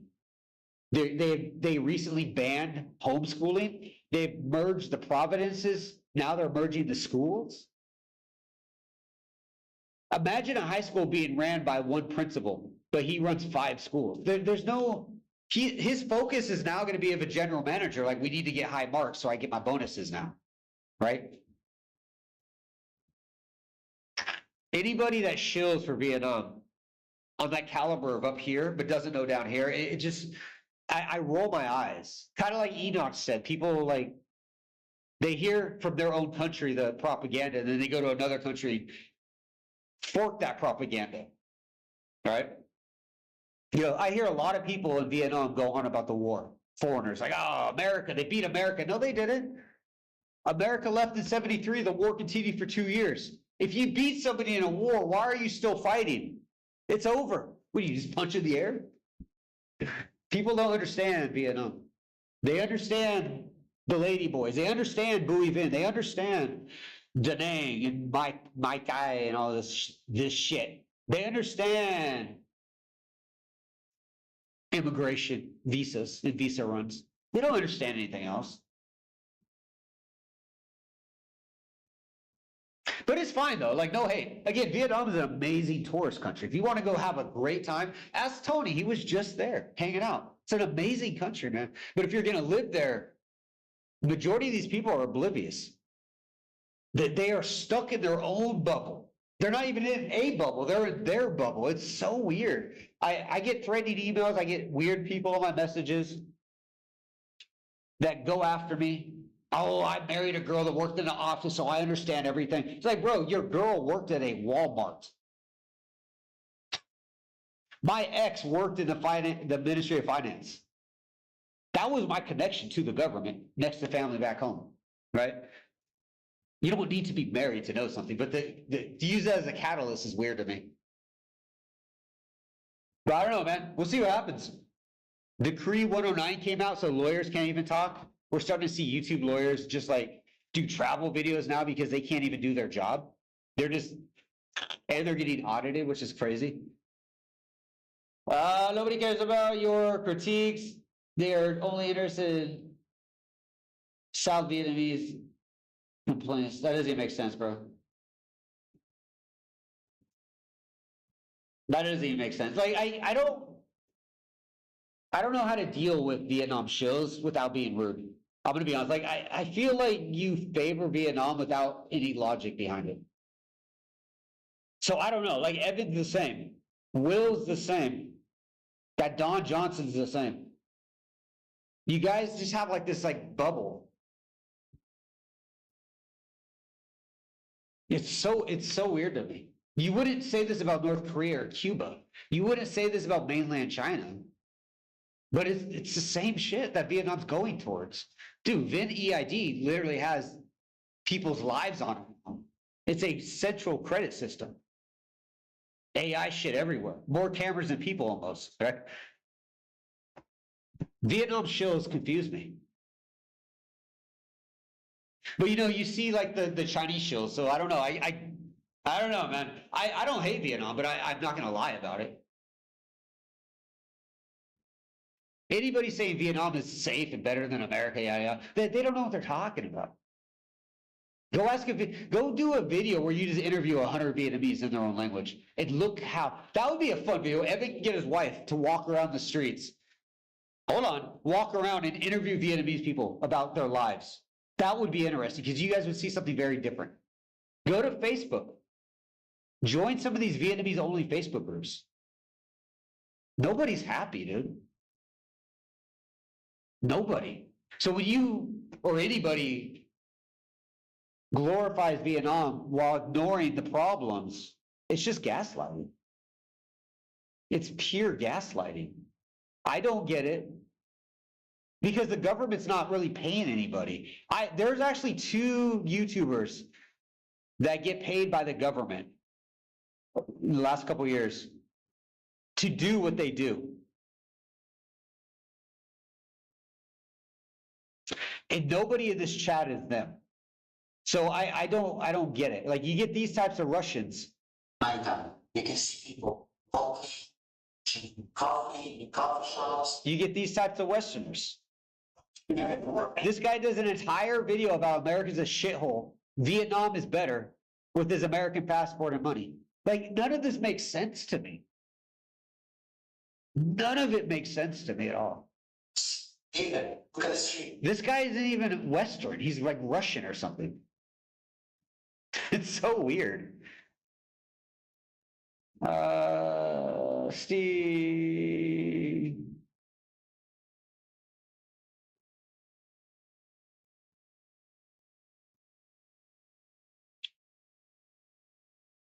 Why are you cooking Vietnam? I'm not cooking nobody. Just reality, man. Take what I say with a grain of salt. You know, I can do a video and just tell you how to retire in Vietnam, how to like live like a G or king, whatever you call it. Right? I could do these videos. I mean, you look at people like Evan and Travis, they get 10, 50, 100,000 views a video. Hey guys, go here, buy a SIM card here, go here, watch some Fat Broke, how to pick up girls that aren't old enough, right? I could do all this stuff and get a shit ton of, views. That's not good. And there's already too much of it. I'm not cooking nobody. It's just a reality, bro. Talk to some Vietnamese. Tell a Vietnamese person what I'm saying. Say it behind the door, though. Don't say it in public. You might get them in trouble, but say it. Ask, do you agree with this, or you think this guy's crazy? If anybody watching this is married to a Vietnamese, ask about the VinEID. How's the process? How do you feel about it? What are they requiring? Where do you think it's going? They're going to unload on you because they're sick of it. Vietnamese are not stupid. They're just stuck. They're like intelligent sheep with a hound watching them and a fence that's way too tall to get out of. But they're trying to build a ladder to get out of it. You know what I mean? Vietnamese are not dumb people. There's some of these smarter, I would say, statistically. But they're when it comes down to the big C, things get fucked up, right? So it's not cooking, Vietnamese are amazing. I grew up in the culture, so it's not cooking. And the problem with Vietnam today are not really the people that are doing it. The people don't make the rules. The people don't justify FDI. They don't justify the tourism. They don't alter the education. They throw trash on the ground. I wish they'd stop doing that, but yeah. Large area of Vietnam. Yeah, Vietnamese always go abroad to own restaurants, yeah. Most Vietnamese usually they open a nail salon or a restaurant. Like in America, there was like, if you go to like Portland, Oregon off 82nd, like the Vision area, you guys know what I'm talking about, maybe you don't. There's like 5 million Vietnamese restaurants like next door to each other. That's the funny thing too, is they bring that Vietnam logic to America. So it's like they copy each other next door, but it's all the same shit. Vietnamese typically don't become doctors and stuff until like 3rd generation. And again, I think it's just it has to deal a lot with like the communist education. They're fending for themselves. That's their mindset. It's not creative thinking and doing good for my family. Like Vietnamese in general are not family oriented people. Not at all.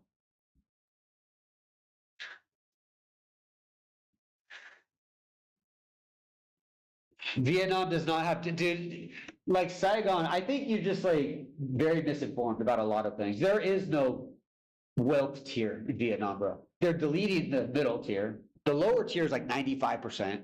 The top 2% are English teachers and government officials.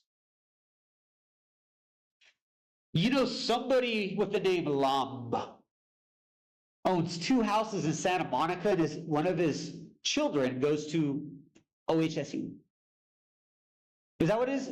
Orange County, I forget what it's called. There's no tiers, bro. You're not allowed to do good in Vietnam, bro. If your business starts hitting 6 figures, you will get door knocked by the government. Tax time, bitch.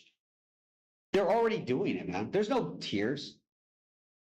It's a communist nation, bro. How do people not understand what communism means? The only hierarchy of government that allows tiers is capitalism. Socialism does not allow it. Capitalism dictates it, and dictatorship controls it. They are it, right? There is no tier. That's the thing too. Most Vietnamese are on like credit card debt and shit like that. I have some friends of mine that still work at MB Bank, a couple that work at SoCom Bank. They just changed the name of SoCom Bank, actually. But SoCom Bank is now putting a lot of their debts into negatives. These are business owners. These are Vietnamese business owners. They can't pay their loans back. This isn't Saigon. It's a massive number right now, something like 13% or some shit. It's insanely high. This is not good. You see these kids with these new iPhones. Ask them how they bought it. Average minimum wage, based off like monthly divided out, is about 50 to 70 cents an hour.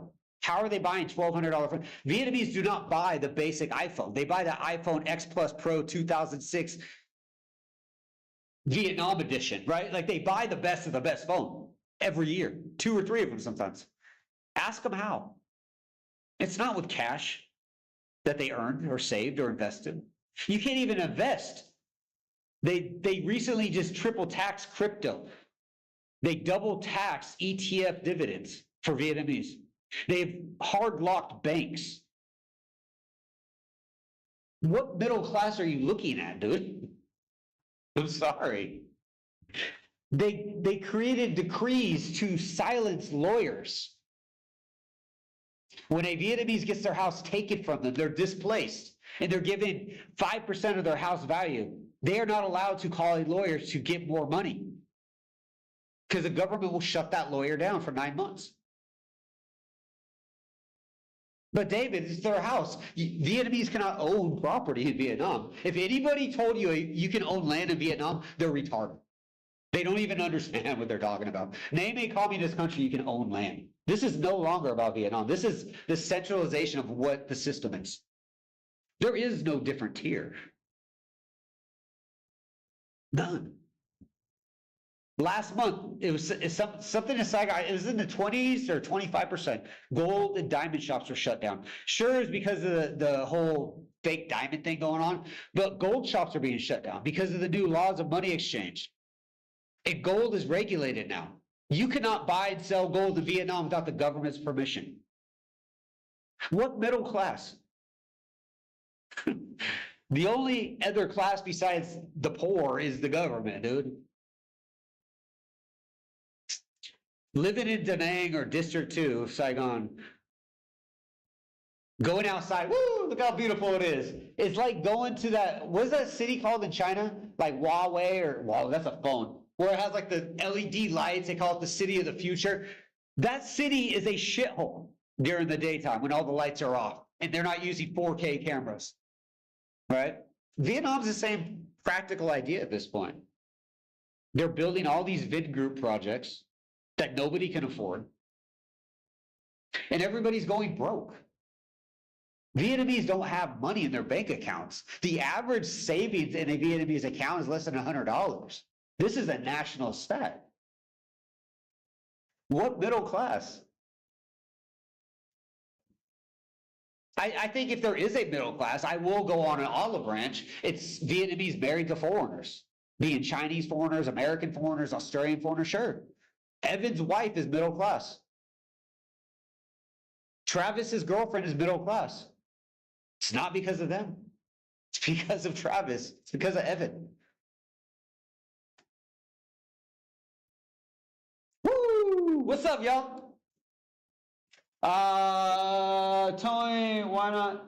Not my first time. It depends. Don't worry. Nah. Countryside's actually worse.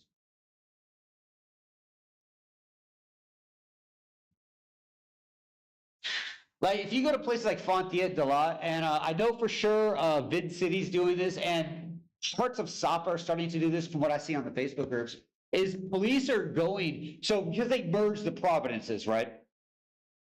You're getting police from Saigon going to Dalat and just harassing locals now. You're getting people in Saigon going to Vung Tau, harassing people. You're getting people in Fontiet going down to Lazi, harassing people. So you're getting out-of-state police, or out-of-county police, going to other ones because they merged the provinces, just robbing the citizens, making up fees. Oh, you don't have a fire extinguisher, give us 10 million. And the guy's like, I make 2 million a month, and we're gonna shut your business down. Figure it out. And then they back tax in 15 years. Like, no, man. The countryside's getting worse. Like they're, I don't know, what do they call it in China? Laying flat when everyone gives up? They're starting to see this in places like Dalat right now, where Vietnamese are just leaving Saigon and just going back to their province with whatever money they got, saying, fuck it. I'm just gonna open a shop out of my mother's house and just do nothing. I'm gonna sell fucking Legos. It's crazy. This is why you're seeing a big trend of what do you call it?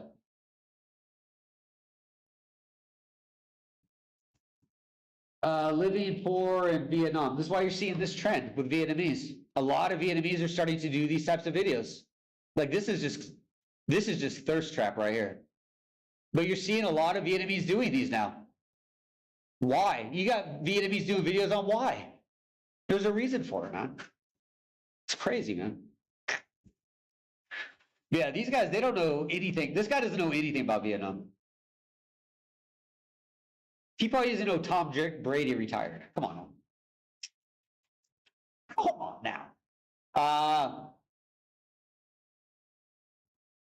Saigon, you're just naming Western city areas, dude. Don't duck.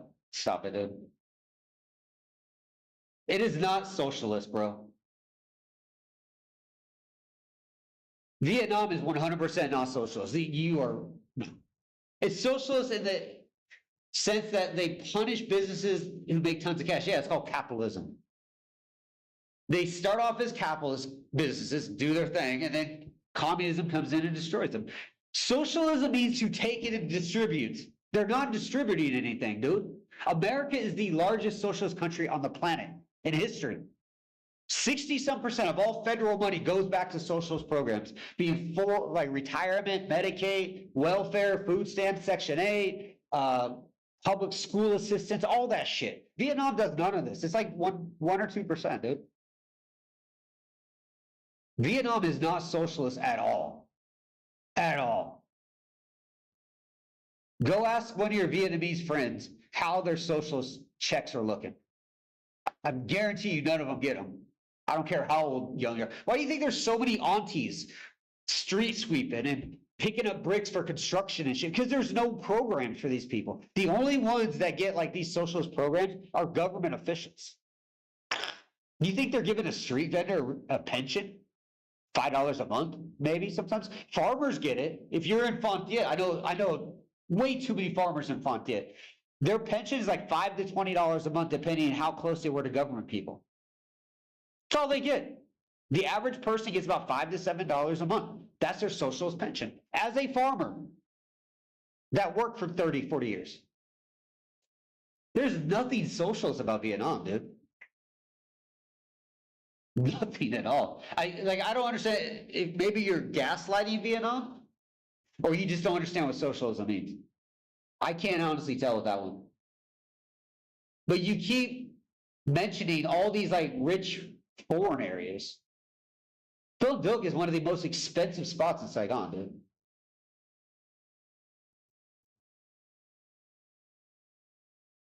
The shillage is crazy. Shenzhen, yes, that's the city.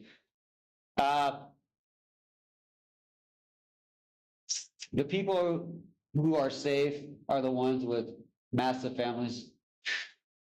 Saigon, you need to stop, dude. Are you Don Johnson? Like these comments are just like rage bait at this point. You don't understand Vietnam at all, dude. Massive families are the ones that are robbing. You know your biggest enemy in Vietnam is your family. Your uncles will sell you out in a heartbeat. You don't even understand the culture, dude. Then leave. I already did. I ain't been in Vietnam in a minute, dude.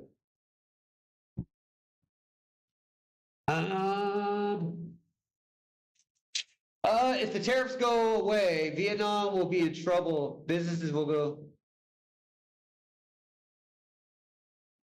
I don't think the tariffs are going to go away. I honestly think Vietnam's going to get cut soon. And the reason for it is that Belt and Road program that the current president signed with China. Now, it's not technically a Belt and Road program, but they set up a railroad system here. Hold on, let me just show you. But they did this railroad program where they're going to build a railroad from China to Lao Cai to Haiphong, which is a deport station port for products out of Vietnam, which typically go to the UK and America. So if we go into here, just to kind of give you guys an idea. So we have Haiphong. This is like the main spot. You have Hanoi, and then you go up to Yen Bin, you go over here to Lao Cai. So they're building so China's building this. Mind you, Vietnam is not going to build this. China's going to build it. Vietnam pays for it. What this is going to do is it's going to create this train station that's going to go from here, Lao Cai, up to China, somewhere in this region area. It's going to transport Chinese goods all the way to Haiphong and ship them off. This is transshipment.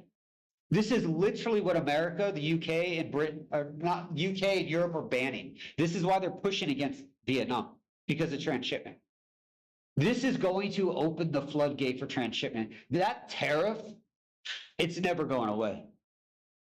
And honestly, with so many factories starting to leave Vietnam, and when I say they're leaving, they're transferring a lot of their production to different countries. So Indonesia, Mexico, and India are starting to take a lot of their products. So let me explain. So you have Nike in Vietnam, right? Let's say all their factories produce 100% of Nike products for the world, right? Hypothetically. What they're doing now is they're building little factories in Indonesia and India, Malaysia, Cambodia, whatever. And they're sending like 10% to Cambodia, 10% to Indonesia. So now Vietnam's production rate for Nike is like 65% or something like that. Nike has cut their production in Vietnam by 25% this last year already. And it wasn't the tariffs, it was the oil. The Iran thing opened the eyes of Korea. They're like, whoa, Vietnam they don't have secured power. They don't have reliable sources because they buy it from these oil companies in Vietnam. What is it called? EVT or something like that? The Energy something department of Vietnam. They are in charge of selling oil and electricity, energy to people, including FDI. They couldn't keep up during the war. And we could sit here all day and be like, oh, it's the Jews. No. It's the fact that Vietnam couldn't maintain, but every country, Thailand could, Indonesia could, Cambodia did just fine. China did okay. Well, they did so-so. But Vietnam flopped, right? So, and during this time, Vietnam just started making massive deals with China. Vietnam's exporting is going down. Also, places like, I'm not going to say companies, let's just say countries. Korean companies, Singaporean companies, and Japanese companies are starting to automate a lot of their factories. It's 2 to 4% every quarter laid off in Vietnam nationally for factory jobs. They're laying off redundant jobs. I think it was like 3 months ago, NVIDIA made this thing called the Eye. It's called like NVIDIA Eye or some shit like that. The idea of this thing is it validates product is assembled. Like, so they get a product like an iPad, right? They're like, it checks in, it's like, okay, iPad looks good, next one.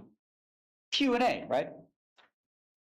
The Q&A for that thing is something like 99.8% accuracy, where a Vietnamese or a human is something like 75% accuracy, meaning sometimes they ship off a defective product, sometimes they recall an effective, successful product, right? So I don't think the tariffs are going to do a lot. If they raise the tariffs to 24%, Vietnam's over. Everybody would leave. 20% is like getting the rope ready. And they're kind of like dangling on it. 24, it's like 24 or 26% will literally end Vietnam. So, and I'm pretty sure Trump and all them are aware of this. They know what they're doing. But Vietnam refuses to stop transshipment. And now they just signed a deal with China, which pretty much said, fuck everybody. We are all in with China. Okay, enjoy. Mexico proudly took over as being the #1 exporter to America and Canada now. Indonesia's taking like 30% of Vietnam's work. VinFast opened a factory in India because it was cheaper. Think about that. Vingroup's even leaving. It's crazy, bro. Yeah, I don't think the tariffs are going to be like the destructive factor.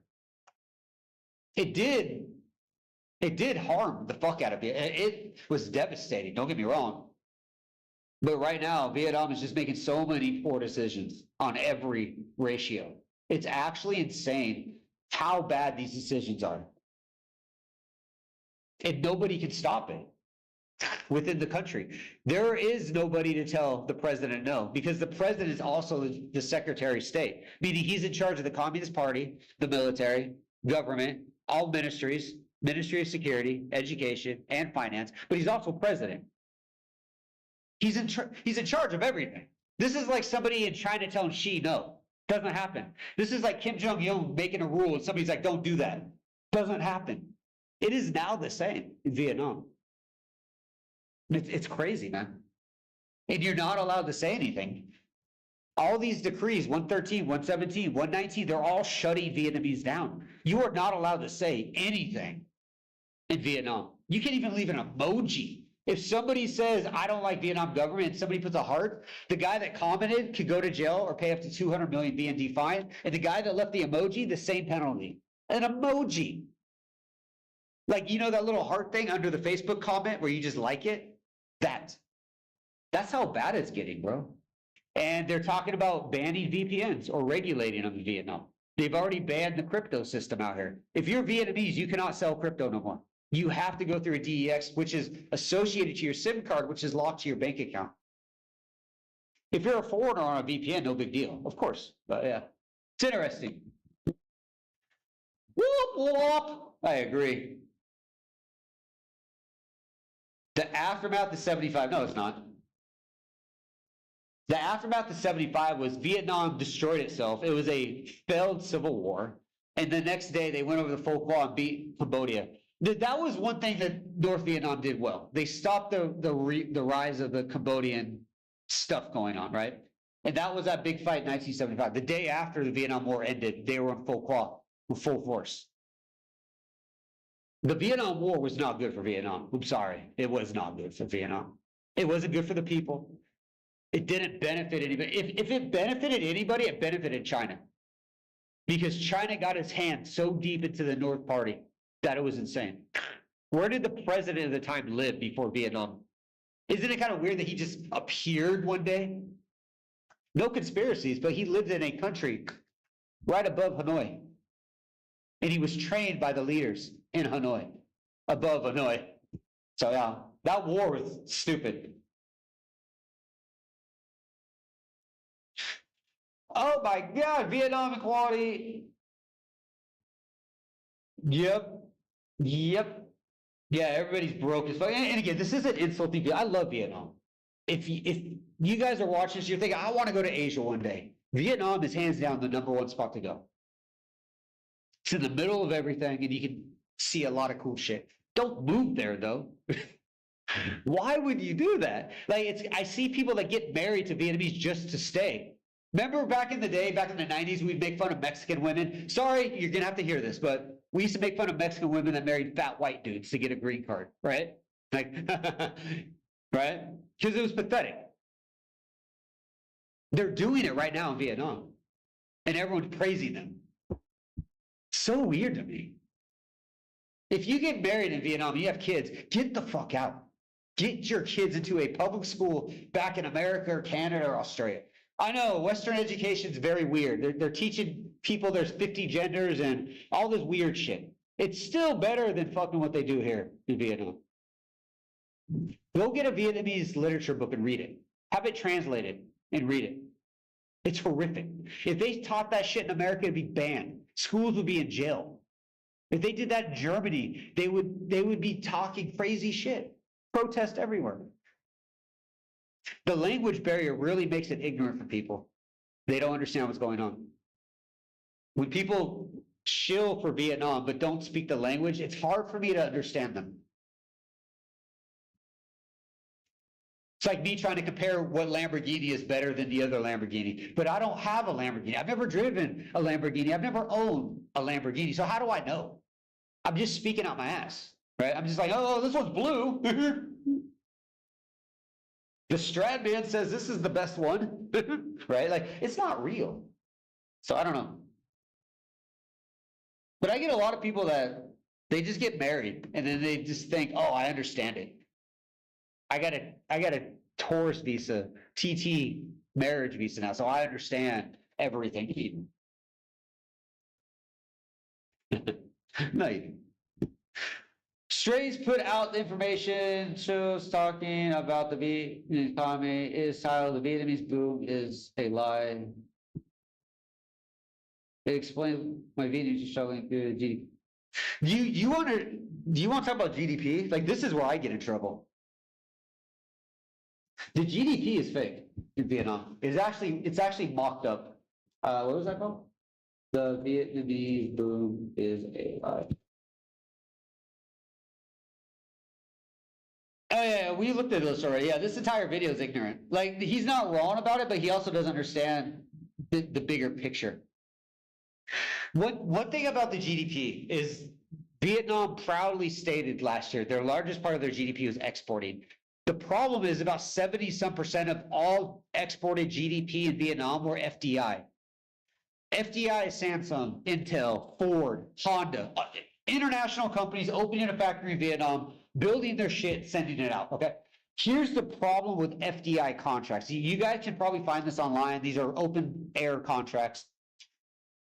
These corporations are not giving the government profit margins. They're giving them capital gains tax, corporate tax at best. And a lot of these have 5 to 10 year honeymoon phases, meaning they don't even pay corporate tax for 10 years. They get discounted land, right? So when your country's entire export is 70% not even money that stays in the country. So Vietnam's exporting overall is like 20%, 25%. Vietnam is not fucking doing good. So, and also that FDI exporting, that money doesn't go to the people, let alone the government. It goes to Samsung. It goes to Korea. It goes to Singapore. And that's fine. I'm not against it. But who made that contract? The government did. It's kind of, you guys remember the fake visas back in like 2018, 2010, where you get a fake business visa for $100 from an agent, and you got these foreigners that were like, these stupid foreigners are taking advantage of the immigration office. They're abusing the system, right? Who stamped the passport? The Vietnamese Communist Party stamped it. The immigration officer stamped it. It wasn't me. It wasn't some other tourist. It wasn't an agent. It was a government official accepting a bribe to stamp an illegal visa. That's not the foreigner's fault. So it's interesting, man. But yeah, the economy is fucking cooked, dude. They, you guys remember the UD1, right? We were talking, you hear a lot of these guys talk about the, I say guys like YouTubers, talk about the retirement 10-year golden visa.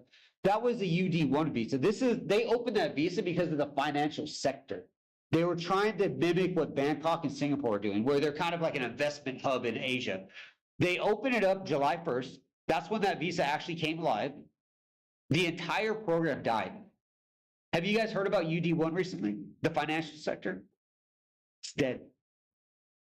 That was Vietnam's Hail Mary of a fucking play. Like, let's get into finance department or finance sector just like Singapore and Bangkok. Because what is making Thailand so rich? What is making Singapore so rich? Finance and R&D. It's not manufacturing. Vietnam needs to get into that because manufacturing is dying. Mexico, Indonesia, India's taking it over. Automation's taking it over. So it's very interesting. That's why you hear the 2035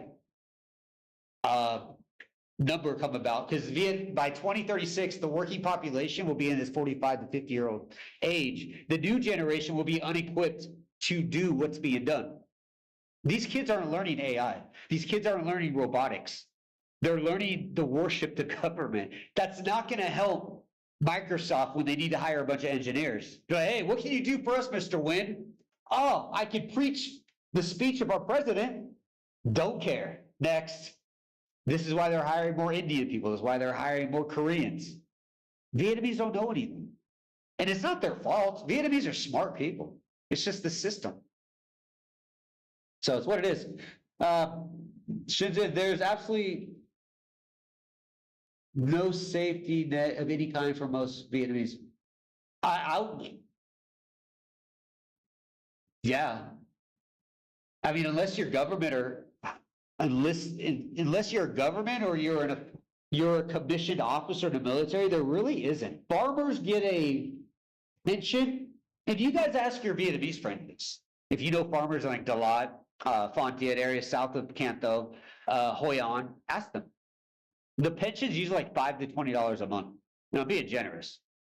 And this is for the farmers. The farmers are actually one of the highest respected jobs within the Constitution per se, because they were the backbone of the country during the back days, right? But they're kind of, but like English, like teachers, English center teachers, Vietnamese, obviously, working at a bank and all this and that, their safety net is reliant on the company, not the government. In America, you work here, what, 65 and you get like a pension, right? Vietnam doesn't have this shit. That's why I also say when you see these videos of people saying, sell everything and move to Vietnam, it's cheaper. You are giving up all your safety nets. If you're an American and you move to Vietnam, sell everything, move here, get married, blah, blah, blah, and shit doesn't go the way you planned, there is no unemployment. There is no retirement. There is no Section 8. There is no food stamps. You gave it up. So when you go back to America, Americans be like, we're not giving you shit. You haven't been here.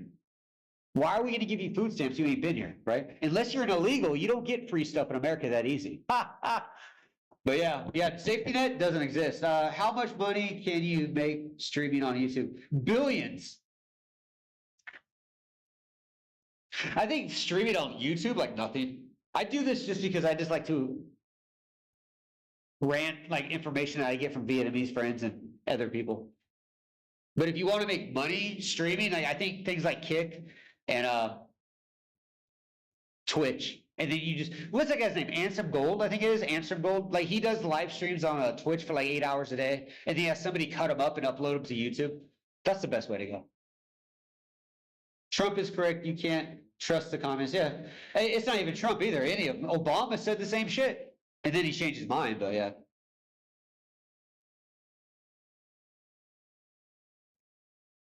Why did you move there against your own advice? I just wanted to see what like my family talked about. It was curiosity.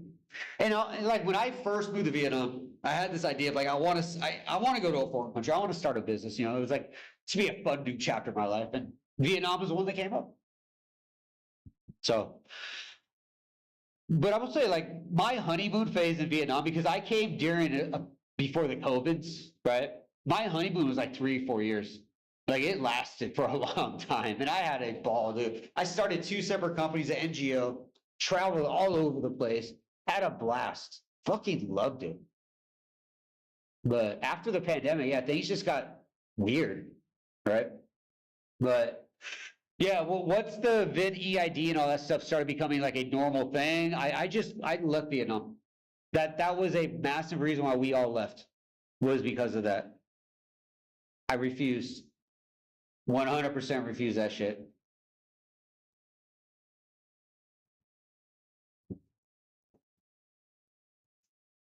Reactive reacts. Tourism. Pay me in PLO.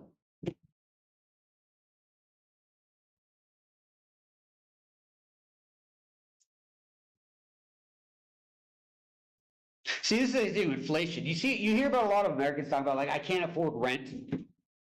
It's too expensive to like pay my car payment. It's food's too much. Right? Ask a Vietnamese person. Like when you see these YouTube videos like Evans and all them talk about how like America's too expensive, blah, blah. If he was a Vietnamese saying about Vietnam, it'd be 100% true, right? Like the difference is Vietnamese can't pack their bags and go to another country where their money has value. VND is useless. It's a low currency. Yeah, Vietnam's a real-time boom. Yeah, this is very true.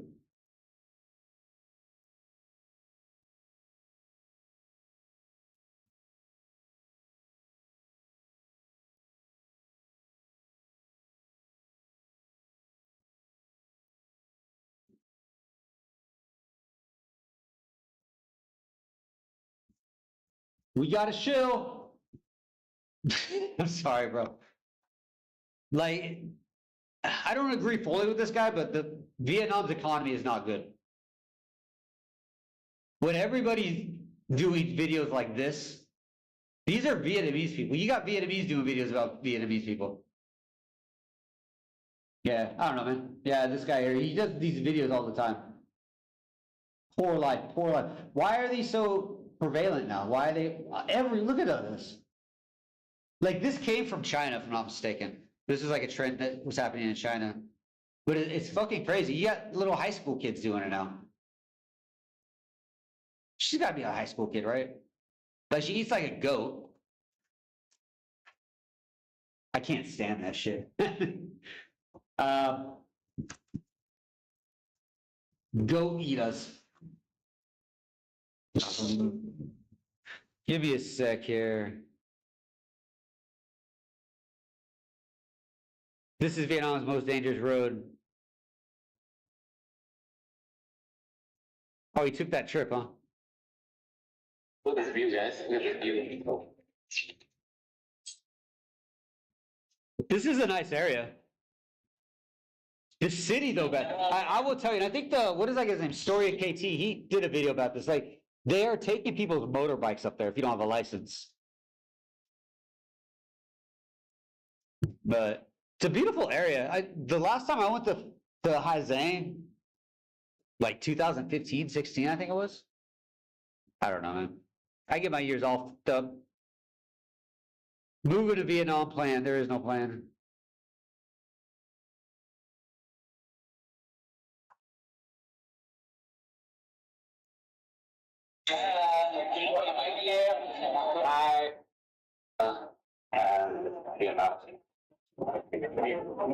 Yeah, it's a nice area. I don't know though, man. What is this? I like to see the commentes. Ah, hola, hello, hola. Yeah, that's the thing too. Like this guy got married now, so like a lot of his like how to live in Vietnam. He's kind of in that Evan boat now. Like he can't really do videos on like how to retire in Vietnam because his lock-in is the TT visa.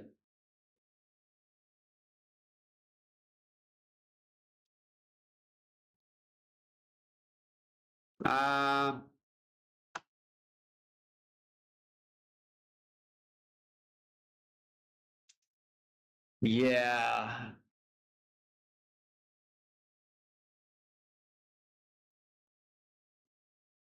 Yeah.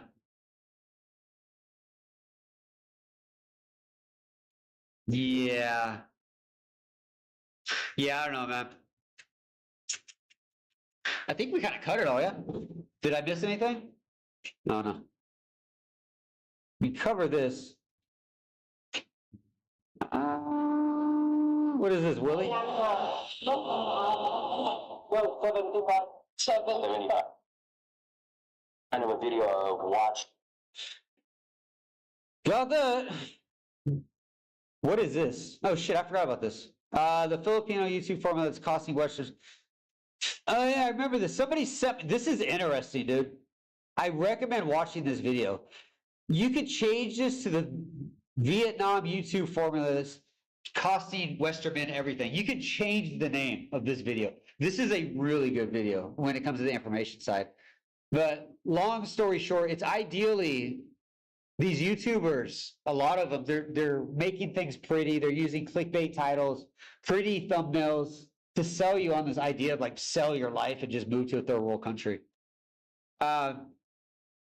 Engineered manipulation. The content uses suggestive thumbnails, censor titles, asterisks, and emojis, framing the bypass platform monetization while signaling availability to the viewer.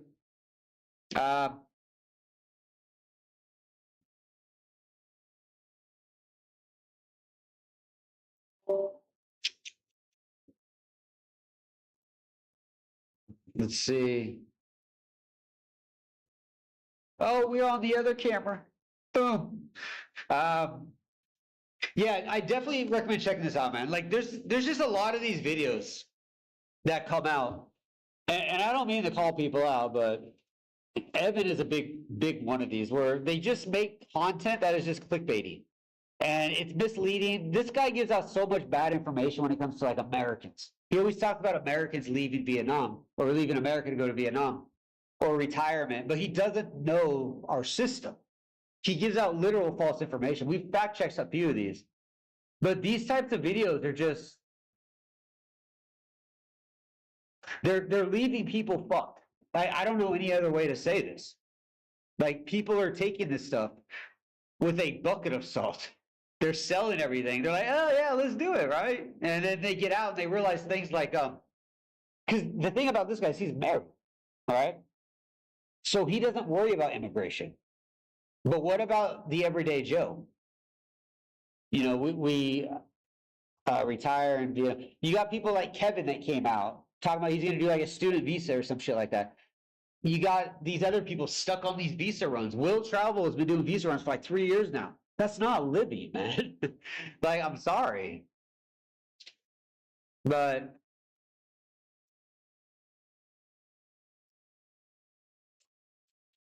what is this? Yeah, calling Vietnam S tier is ridiculous. But I mean, that's like, this guy's channel is called Retire Da Nang. Like, you can't.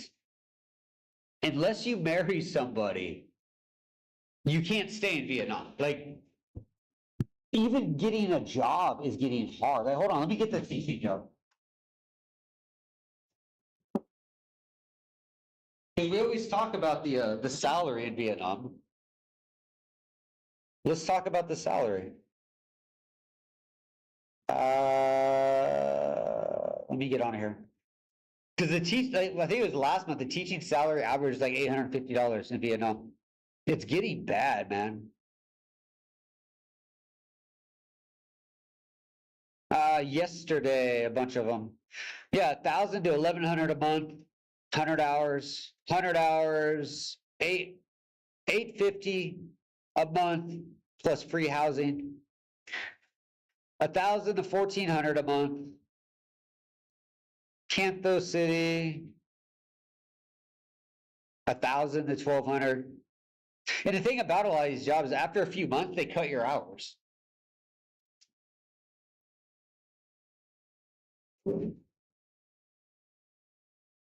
So it's kind of an interesting thing. So, like, if you want to stay in Vietnam, it's going to be hard, bro. 20 questions. Did we already talk about this? We're in. Like, this guy, like him, Evan, Ken, all these people, they're just doing the same videos. Their description is just fucking ads. Their top comment is ads. Bro.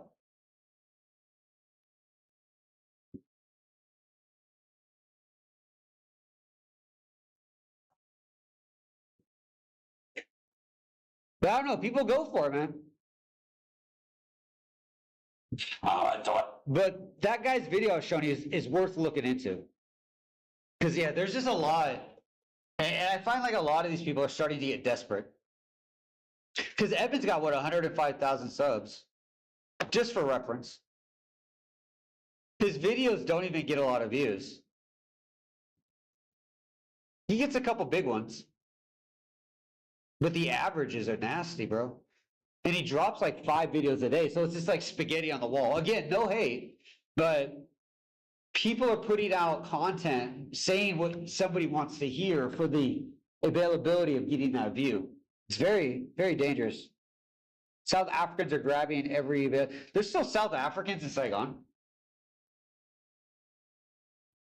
When I first moved to Vietnam, I ended up getting a teaching job at this one school like months later because I was like, I want to, because everyone's like, be a teacher, it's fun. It's easy money too, right? And this was back in the day where I got like rental, like they paid for my house that I had. It was actually great. I got something like 5 or 6 million a month for rent. Plus my salary was like, what, $1,800 a month or some shit? Like I was making like $2,200 a month in English Center. And I showed up when I wanted to, right? Like if I had a class, I showed up. It was actually kind of chill. But yeah, there was a ton of South Africans back then. But that was during the whole like fake visa thing. So you'd have like 18-year-olds with TRCs. How do you get a work permit if you're 18? Like you have to have a bachelor's degree. And if you're graduating that early with a bachelor's degree, you probably aren't going to be in Vietnam as an English teacher. Yeah, see more Vietnamese getting arrested for illegal. Cost of living, yeah, once again, cheaper than the US. Like he's comparing apples to fucking microwaves. It's doesn't make sense.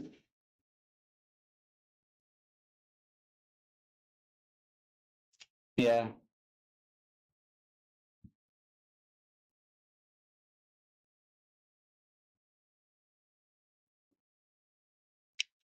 Yeah, it's just getting weird, man.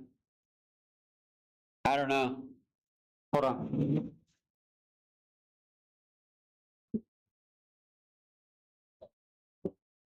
Okay. We rocking it. Do you have any food allergies or fuss? Wait, what? Brett. I know Brett. Oh no, I don't. I thought that was somebody else.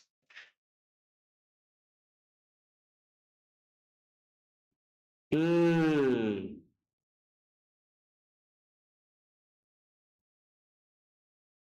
Yeah. Yeah, I don't know, man. You can't retire out here.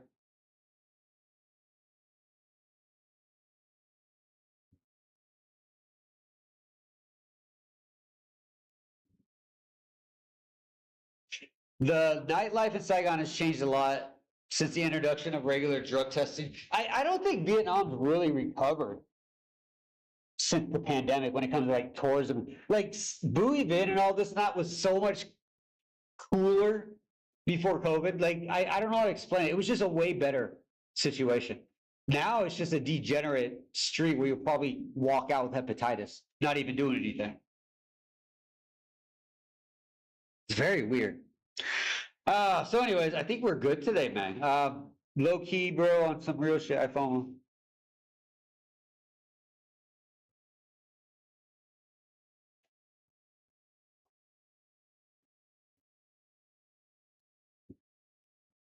Jeez. Sorry. So yeah, I think we're good, man. So hopefully you guys got something out of here. I know it sounds negative. I don't mean to sound negative. Vietnam's an amazing country. It truly is. But there's so much misinformation. It's actually pretty fucking crazy on how much misinformation. Cooler before COVID. Like I don't know how to explain it. It was just a way better situation. Now it's just a degenerate stream. I like the thumbnail that I like the image on the screen as I'm talking. Japantown. I would love Japantown if it was actually Japanesey. Because that area has always been there. It was just a massive mall for the longest. And it was just where you bought like an iPhone. But yeah, I don't know, man. Vietnam is getting into a weird spot. I just don't. It's gonna be interesting, man. If you're gonna go visit, It's awesome. If you're gonna live there, it's gonna be interesting. Hopefully, you guys kind of like the. We're back here on the live stream. Tomorrow, I'm gonna put more videos up. These are all old videos, so everything that you're seeing on my channel right now is just old videos that I just didn't have up before. So I'm putting them up there. These go back like 10 years sometimes. But that's kind of it for now, man. I'm actually gonna go get some coffee. Go get my workout in. Order some chicken. That's it. Anyways, guys, thank you so much for hanging out, man. It's nice seeing you guys in here. Hopefully I didn't offend everybody at once, just a few people a few times. If you were offended by me, I apologize for the inconvenience. Let me transfer you to Spanish. But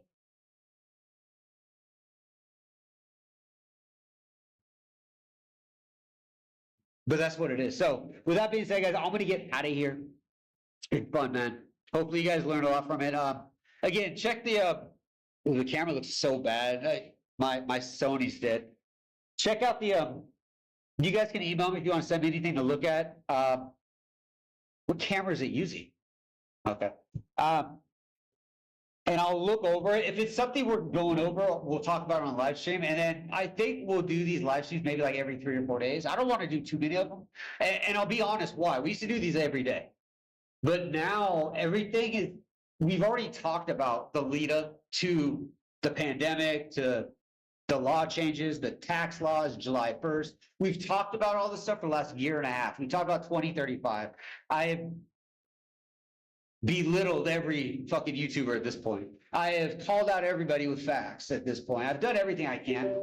There's not a lot to actually talk about when it comes to like new updates, because nothing's really changing. The next 3 months, you're gonna see more taxes drop. Then EID is being heavily enforced right now and pushed on the people. They're constantly pushing out Providence level Facebook posts from the government office saying, go check your VIN EID, go do this, go do that. The school stuff is becoming a massive thing where they're starting to go door to door, checking families, make sure they're not doing private tutoring and stuff like that. I've had a few people already message me about this that are Vietnamese that do private tutoring, saying they've been called out by government, local officials that were friends of theirs, saying, hey, you should stop this now before they find out. So things are getting very micromanaged. Again, the GDP in Vietnam is not impressive. It's all going to foreign entities because Vietnam people are selling their country out for a quick buck. They're not thinking about the long term. So it's going to be interesting. If you're going to visit, it's a great country. If you're married, you have kids in Vietnam, strongly suggest making a plan B. Get your kids out of Vietnam. Why would you want them to stay there? So you as a person can get cheaper beer or some shit like that? I don't get it. Give your kids a future. Graduating from America, Australia, New Zealand, high school, compared to Vietnam, will give them one thing they'll never get: opportunity. Your kids graduate from a Western school and then come back to Vietnam, they're going to be 100% better off than any Vietnamese kid. Literally, even if they're Vietnamese, because of that Western opportunity. So give it to them. Don't be selfish. Our job as parents is to give our kids the best opportunity.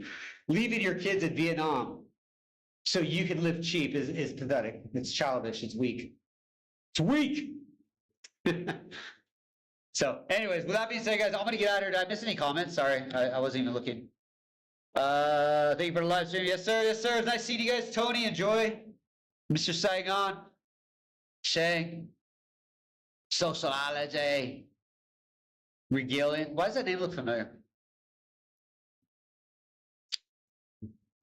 Go to channel. Hold on. I don't know. Anyways, with that being said, guys, I'm gonna get out of here. Thank you so much for watching. I got these like communist windows, so you can't see out my garage. Woo!